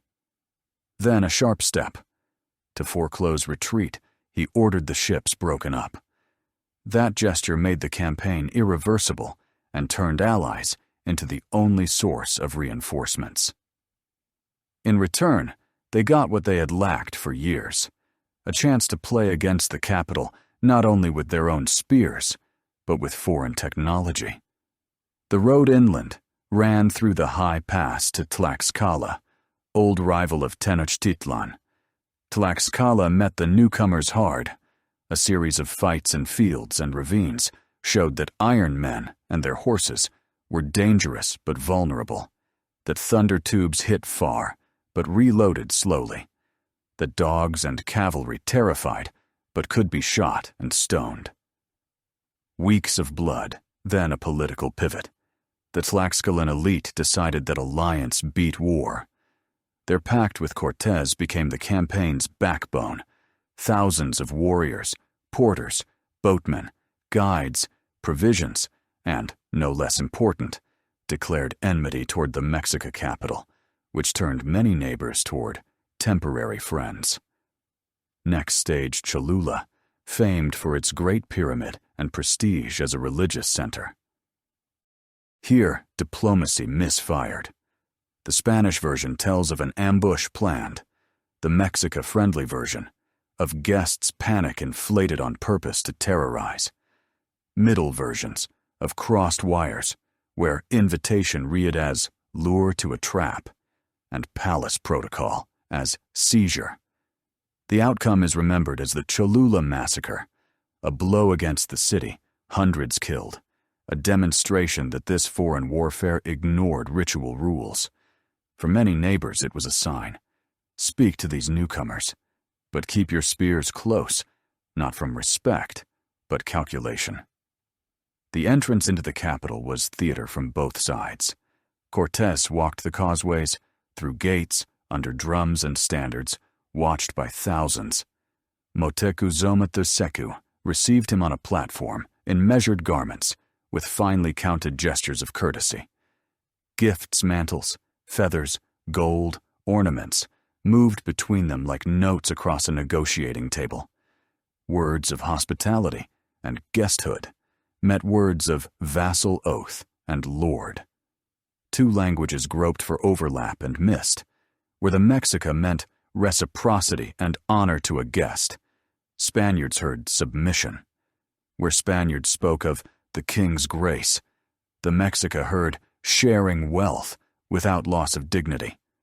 Through these hairline cracks seeped the future catastrophe. Cortés' decision to place Moctezuma under protection in his own palace marked the turn from diplomacy to violence deferred. Outward life went on. Markets worked, tribute flowed, rights held. Inside lay hard knots, the Tlatoani without freedom to maneuver, the city watching every foreign move, the elite burning with humiliation. Into this tension stepped another plot. A punitive expedition under Pánfilo de Narváez landed on the coast to arrest Cortés for insubordination. Cortés marched to meet it, leaving the garrison with Pedro de Alvarado. He then made the cardinal error, by any version. In the midst of the great festival of Texcoco, when discipline and music were to bind the city, Alvarado's men attacked unarmed celebrants atop the Templo Mayor platform. Blood spilled in the capital's heart, not as right, but as violation of sacred order. The city exploded. The Spaniards and their allies were surrounded, showered with arrows, stones, and spears. Stairways ran red. Rooftops and streets became a battlefield. Cortés returned, but too late for a soft exit. He tried to use Moctezuma to calm the crowd. The Tlatoani's words did not save the day. Stones flew from the mass. The ruler received a mortal wound. Whether his death came from the crowd's stone or intrigue is still argued. More important is that after this, the city saw no path to compromise. The night when the Spaniards and allies tried to break out along the western causeway, the Noche Triste, the night of sorrows, restored balance for a moment to the capital. Men sank in canals, drowned under the weight of gold, fled over fields and temples toward Tlaxcala. The Spaniards learned the main lesson. A causeway can be closed, a canal can be a moat, a water city can be a trap. It could have ended there. Instead, the form changed. In Tlaxcala, Cortés caught his breath, dressed wounds, rallied allies, restored discipline, and forged a new key to the capital: water. In Texcoco, one pillar of the Triple Alliance, he found factional enemies of the current regime and new friends. With carpenters and sailors, he organized the building of a flotilla of brigantines light sailing craft with cannon, suited to lake war. That decision shifted the fight to a medium where the Mexica had no habitual edge. Canoes aged at once, where the water itself spoke with cannon. Meanwhile, the city suffered what neither priests, nor judges, nor captains could control. Smallpox, carried from the coast, entered Tenochtitlan and the provinces. Those who had stood on temple steps, repaired dikes, run markets, and kept tribute ledgers fell ill. People went blind, weakened, died. The new Tlatoani, Cuitlahuac, who had won the Night of Sorrows, died in the autumn of 1520. Cuauhtémoc, young and resolute, took the throne. But the city, despite his courage, cracked. Hands failed. Storehouses emptied faster than boats arrived. Masters and elders died. Routines collapsed. The imperial machine, ordinarily a lover of repeats, lost its beat. The 1521 siege drew a map of blockades, not a simple wall of shields. Brigantines cut canals and entries, isolated wards. Causeways were seized by Spaniards and allies. On them rose barricades and field forts. Assaults moved by steps. Gain, recoil, leveling, push. The Mexica answered with engineering and nerve. At night they tore down barricades. By day, they battered the causeways, launched counterattacks by water, clogged passages with brush and timbers, closed to grapple, stoning and javelin-casting decks at arm's length. Small wars raged over each bridge and yard. But brigantines did not tire like canoes, and cannon wrecked what peacetime crews rebuilt in weeks. Water proved decisive. Aqueducts from Chapultepec were cut. The city drank canal filth. That meant not only thirst, but disease intestinal. Skin blows to daily life heavier than any arrow. Wards held on. The old and children carried water in shells, women poled boats, men threw themselves on ladders. Cuauhtémoc and his council kept spirit up as they could. Rites persisted, while there was breath for drums and song. Courts met where benches still stood. Battle standards flew from roofs. But the system, house, canal, gate, market, temple, of which we have spoken, was too tightly coupled. Pull water out, and the rest fell like a bed collapsed when its wattle frame is gone. Allies made the difference no cannon alone could. Tlaxcalans and partners came in waves, tired, went home, returned, and therein lies the logic of a long campaign, a human reserve the capital could not match. Cortés balanced reward and discipline. He split spoils, granted shade, let his indigenous allies see the victory front seats in ceremonies, promises of reciprocity to come. It was both tact and calculation. Without that stitching, the net would have unraveled, the way alliance contracts in the valley had once unraveled. The last months were a school of despair. The city ate its stores, dogs gone, birds gone, parts of wooden structures burned for fuel, ornaments bartered away for ransom and vows. Night boats tried to slip out to the shores. Causeways were mined again and again. Parleys flickered where each word weighed like a beam and sank like a stone. In the end, Cuauhtémoc tried to escape by canoe. He was caught on the water. The symbol bit hard. A Tlatoani, son of water and stone, and foreign hands on a foreign craft. The city fell. From plazas lay heaped stone and canal mud. What followed was not mere signboard swap. The Spaniards dismantled temples and palaces and laid a new capital on the same site. Mexico City. They rebridged causeways, altered the water regime as they could. They raised churches and administrative buildings. The Mexica capital was not erased. It was absorbed into a new body. On the site of the Templo Mayor rose new shrines. Stairs of the old became floors of the new. Markets took European levers taxes and tighter control. With this came new diseases, a new court ladder and ward obligations, new carriers of language and faith. The Mexica world did not end in a day. It unraveled into strands, many of which were woven under other names. Why was catastrophe possible, given the system's strength? The answers sit on several shelves. First, epidemic. Smallpox killed not only people but procedures. When seasoned judges, watermasters, singers, and priests drop from the chain, traditional repairs go worse. Second, logistics. Brigantines and cannon changed Lake War rules. A city used to canoes and stone faced a mobile platform that unstitched dense canal mesh. Third, alliances.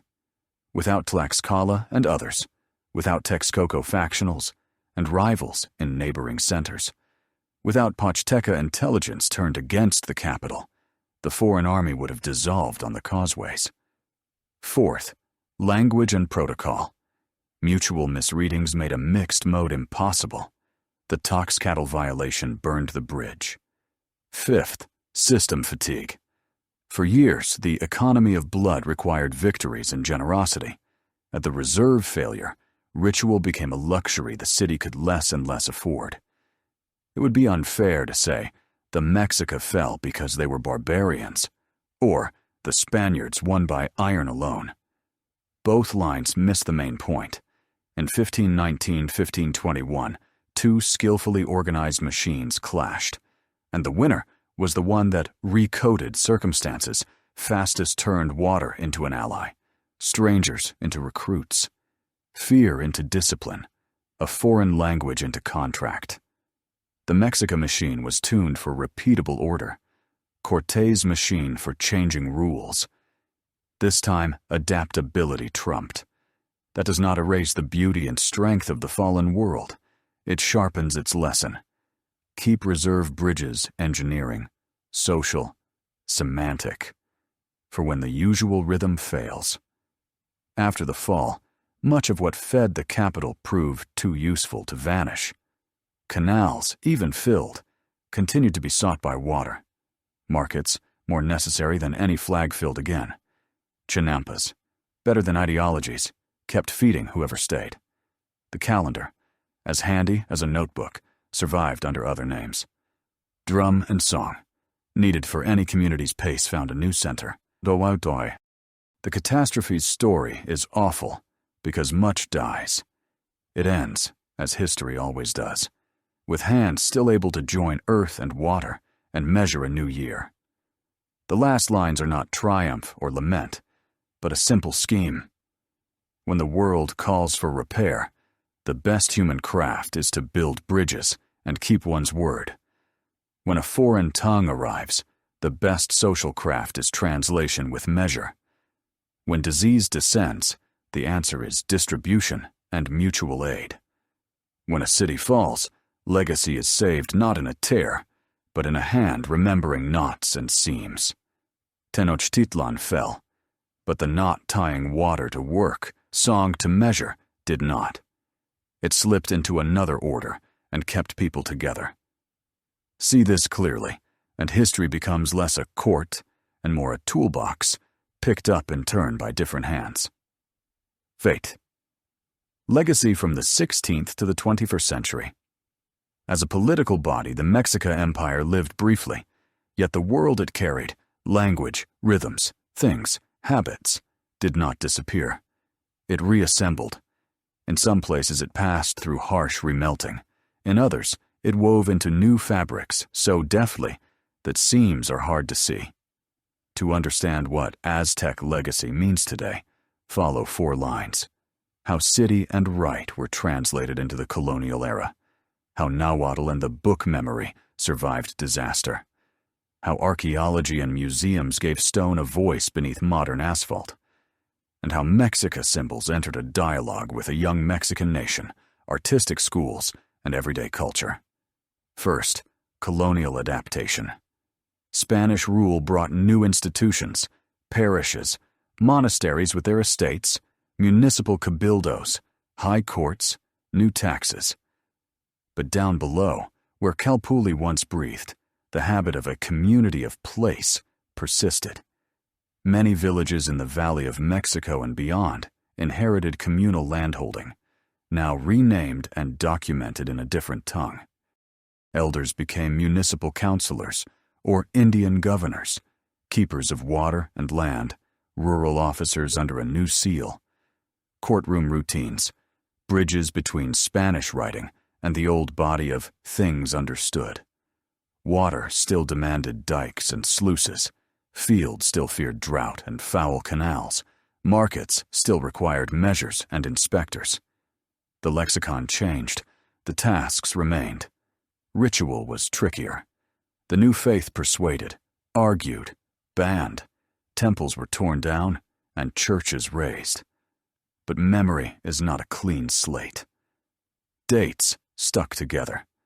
The winter cycle came to hold both Christmas rites and the shadow of Huitzilopochtli. Spring sweepings met Lenten discipline and the old civic cleanup. Devotion to Our Mother found a name in the Virgin, often at a hilltop long loved by local prayer. The household hearth remained the house's heart. The temazcal bath stayed a place of cleansing and healing, remembrance of the dead, a talk with food and flame. Rename the forms as you will. Many kept their functions, helping people live together and hear the year. Nahuatl proved among the toughest threads. Paradoxically, the colonial era saved it in writing. Franciscans and Dominicans and lay scribes compiled grammars and dictionaries, translated sermons, wrote confessional guides and phrasebooks. Nahuatl speakers began writing in Latin letters. Court acts, land titles, genealogies, local chronicles, tax and labor lists, bilingual texts, multiplied colonial officials and local scribes negotiating measures, waters, borders. Nahuatl entered a new life. It learned to write what it had once kept in memory and picture. Despite periodic discouragement from authorities, resilient communities and the usefulness of paper carried it forward. Nahuatl reaches us not as a museum sample, but as a living speech of millions strong on markets and in homes, the sound by which people know where you're from. Books, another surviving bridge.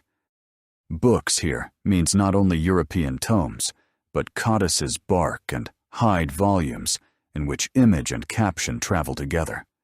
Some pre-Hispanic codices perished, others were recopied, still others were created under Spanish rule. Most famous are the Florentine Codex, an immense encyclopedia recorded in Nahuatl, with Spanish translation and illustrations, ethnography, vocabulary, festival scenes, crafts, clothing, animals, day-to-day details, and the Codex Mendoza, with tribute catalogs, costumes, school scenes, and lists of conquered towns. They are not neutral mirrors. All were assembled in colonial circumstances. Yet they preserve the eye and ear of the Mexica age, how a noble cloth looked, who wore what, how a market stood, what counted as good work and a healthy house. Through that lens we can still overhear what would otherwise be lost. Archaeology gave stone a voice. For centuries the core of Tenochtitlan slept under Mexico City. People crossed the main square unaware of the platforms underfoot. In the 20th century, excavations exposed the Templo Mayor, its rebuilding phases, sculpture, offering caches with figurines, knives, fish bones, shells from distant seas, carved stone. Flowers, ritual vessels.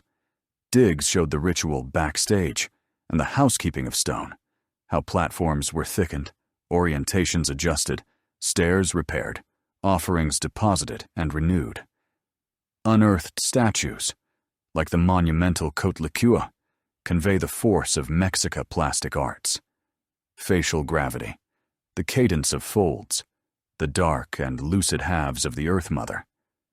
The Templo Mayor Museum gathers this into a clear narrative where a visitor meets not exotic Asia, but a neighbor's house of stone, wood, and blood, with its market habits and calendrical discipline.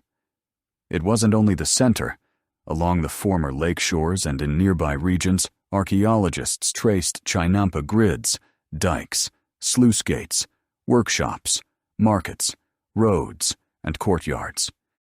These technical finds explained what sources mentioned in passing: gate leaves and hinges, the thickness of cotton armor, how rigging was spliced, where pockets for water were built. Careful conservation revealed that even without ideology, the Mexica loved precise, economical solutions. The capacity to spare others' labor and to repair on time remains a universal virtue. A national symbolism grew around this legacy. The eagle on the nopal cactus, a serpent in its beak, the image on Mexico's coat of arms, and flag ties the modern city to the legendary founding moment, the sign that said, "Here and now." Born of myth, it endures for its economy. Any school child understands it, as they understand city on water and road on a dike. Around the emblem cluster echoes, street and district names, memory of Tlatoc, feathered and floral motifs in stone and metal, architectural illusions. The capital reads its pre-colonial past daily, even when no one says so aloud. 19th and 20th century art turned to this past for forms and themes. Mexican painters, architects, and sculptors sought a native language, and that language absorbed Mexica geometry of platforms, the density of stone, feather ornament, the alternation of smooth and carved, a rhythm that makes brightness and silence trade places. Muralism loved scenes of a city machine, a market theater, a festival redistributor. Political art found in the Mexica not only blood and glory, but collective labor and discipline. In music and poetry, flowers and songs got new voices, Spanish words carrying Nahuatl images. Theater and film made the Twin Temple skyline and the market of Tlatelolco into recognizable stages for stories of power, generosity, oath, and betrayal. Legacy is not just high culture. It lives in kitchens, crafts, markets, and calendars. Cuisine preserved maize bases, sauces, chiles, beans, amaranth, pulque and agave drinks found neighbors among newer tastes, but the ritual root, sharing the drink, stayed. Weaving kept pattern schemes and work rhythm. Featherwork is now rare. Yet feather as a badge of esteem still shines in modern symbols, from sports clubs to school ribbons. On markets you can still see sequences of display, cues, places in the shade, affection for color and cleanliness habits polished over centuries. There are also heavy memories. Stories of human sacrifice have not been, and should not be, forgotten. They demand maturity, to acknowledge the scale of violence and still see the context of cosmology and economy. Neither downplays suffering, nor the engineering mind, nor communal discipline. In public memory of the 19th-21st centuries, simple formulas take their turns. Empire of blood, high civilization, victim of foreign aggression, inevitable modernization. None covers the whole. A language of measure serves better. Yes, this was a civilization of severe rites. Yes, it was a civilization of craft precision. Yes, it fell not only to iron, but to disease, alliances, and errors. Yes, part of it became our skills, and part our warning. Scholars argue the details, how contracted the flower wars were, the nuts and bolts of tribute bundles, the roles of particular reformers, how much editing lies in late codices, and how much voice of the age. Such debates strengthen the legacy by scraping away sugary legend. Archaeology teaches us to test text against earth, linguistics, to hear measure and protocol in words, legal history, to see a court in a market, anthropology, to read redistribution and feast. The result is no bookish memory, but a kit of working rules with different levels of confidence, honester than slogans. Living Nahuatl communities are crucial anchors. They are not keepers of antiquity, fenced off in a reserve. They are contemporaries, with mobile phones, credit, farm machinery, and city commutes. Their language and practices need no romantic rescue. Nahuatl is useful because it speaks water and market, family and festival, debt and gift, field and sky with agility. Where the state and schools support bilingualism honestly, not decoratively, both respect for the past and economic benefit grow businesses easier, contracts clearer, craft transmission smoother. Where bilingualism is a facade, the language withers. The Mexica knew the simple rule long ago. If a word doesn't work in the market and the court, it won't hold. Museums and cultural centers have become translation floors. A good museum doesn't just show the past, it teaches how to read it. Next to a stone, a drawing of its original setting. Next to a knife, a diagram of its use. Next to cloth, a story about who wove it and how it paid. Next to a sacrifice scene, a text about the calendar and politics. So visitors see not horror in a vacuum, but a period's decision. Museums return working memory to a city, not only fine metaphors, but the blueprint. Schools do better when they speak not only of pyramids and Spaniards, but of dikes and inspectors of measures. Children more readily see themselves in the fate of the sluice repairer, the teacher of counting, the singer, the water carrier. Then the past stops being other. Consider Mexico City's urban fabric. The modern capital is a live debate between eras. The old Tenochtitlan plan anchors the center. The Spanish grid overlays it without erasing water memory. Each rainy season reminds the city that the lake is near even, if a map shows it gone. 20th century engineering, which tried to tame water, created new problems, subsidence, supply losses, odd topographies. The paradox is that the city's future will benefit from old water language, chinampas as a model for resilient edge agriculture, dikes and sluices as a school of soft engineering, the separation of fresh and salt as a lesson in natural logistics. In this sense, the Mexica legacy is not about the museum, but about a workshop for urban resilience. Memory of the 1519-1521 catastrophe lives alongside this practicality.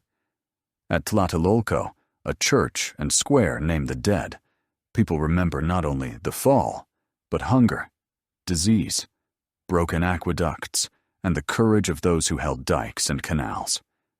Memory becomes rule. Never rely on a single supply line. Think of bridges after bridges in advance. Respect local networks. Do not smash them unless you must, else you may destroy more than you build. Tragedy turns into a manual. Digital media added a new layer. Vloggers covered digs and museums. Codices are digitized for anyone to page through. Nahuatl sounds in apps. School kids on both sides of the ocean debate how the Templo Mayor looked and what the Tonalpohualli was. Mass culture games and series recasts, Mexica motifs into modern plots, sometimes deftly, sometimes shallowly. The same measure applies. When an author keeps proportion, shows work and order, respects language and water, the result persuades. When he takes only blood and gold, the noise has no meaning. There are also risky rereadings, political movements trying to privatize the past for ideology. One side makes the Mexica proof of eternal cruelty, another, an alternative to the West. A third, a smokescreen for current fights. The antidote is method, insistence on sources, material traces, practical sense. When we remember that behind the words stand dikes, markets, schools, stores, and festivals, manipulation grows harder. Then Mexica history becomes not a rally sword, but a set of working rules, awkward to break because they are useful. Finally, an individual ethic that grows from this legacy. The basics: do not waste other people's labor. Keep measure. Tell the truth in market and court. Pair festival with redistribution. Repair on time. Think about water are strikingly modern. They pass through changed religions, powers, and techniques. A festival without redistribution becomes a show, a market without measure, a cheat, a court without memory, a din, a war without discipline, a beast. These simple pairs make good yardsticks for any age. Looking back over our text, private Aztec topics turn into general questions. A lake city teaches cooperation and humility before nature. An empire of markets and tribute teaches disciplined exchange and the danger of overstrain. Religion teaches rhythm how to hold house and field together. War shows the price of organizational choices. Catastrophe demands reserve bridges. Legacy sets the task of reading the past honestly and the benefits that flow from doing so. Words and things still meet.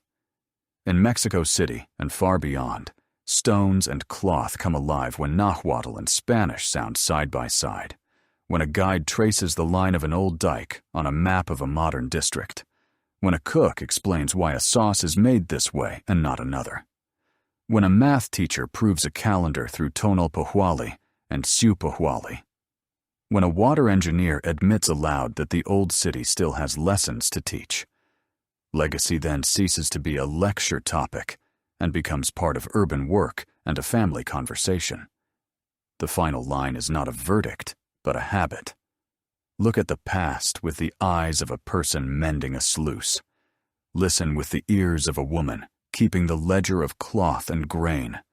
Speak with the voice of a teacher training children in knots, songs, and the day's rhythm. Read the past as a calendar in which each leaf is not only a date, but a task. Then Aztec stops being alien and becomes what it was for its own people, a toolbox for living together on difficult ground.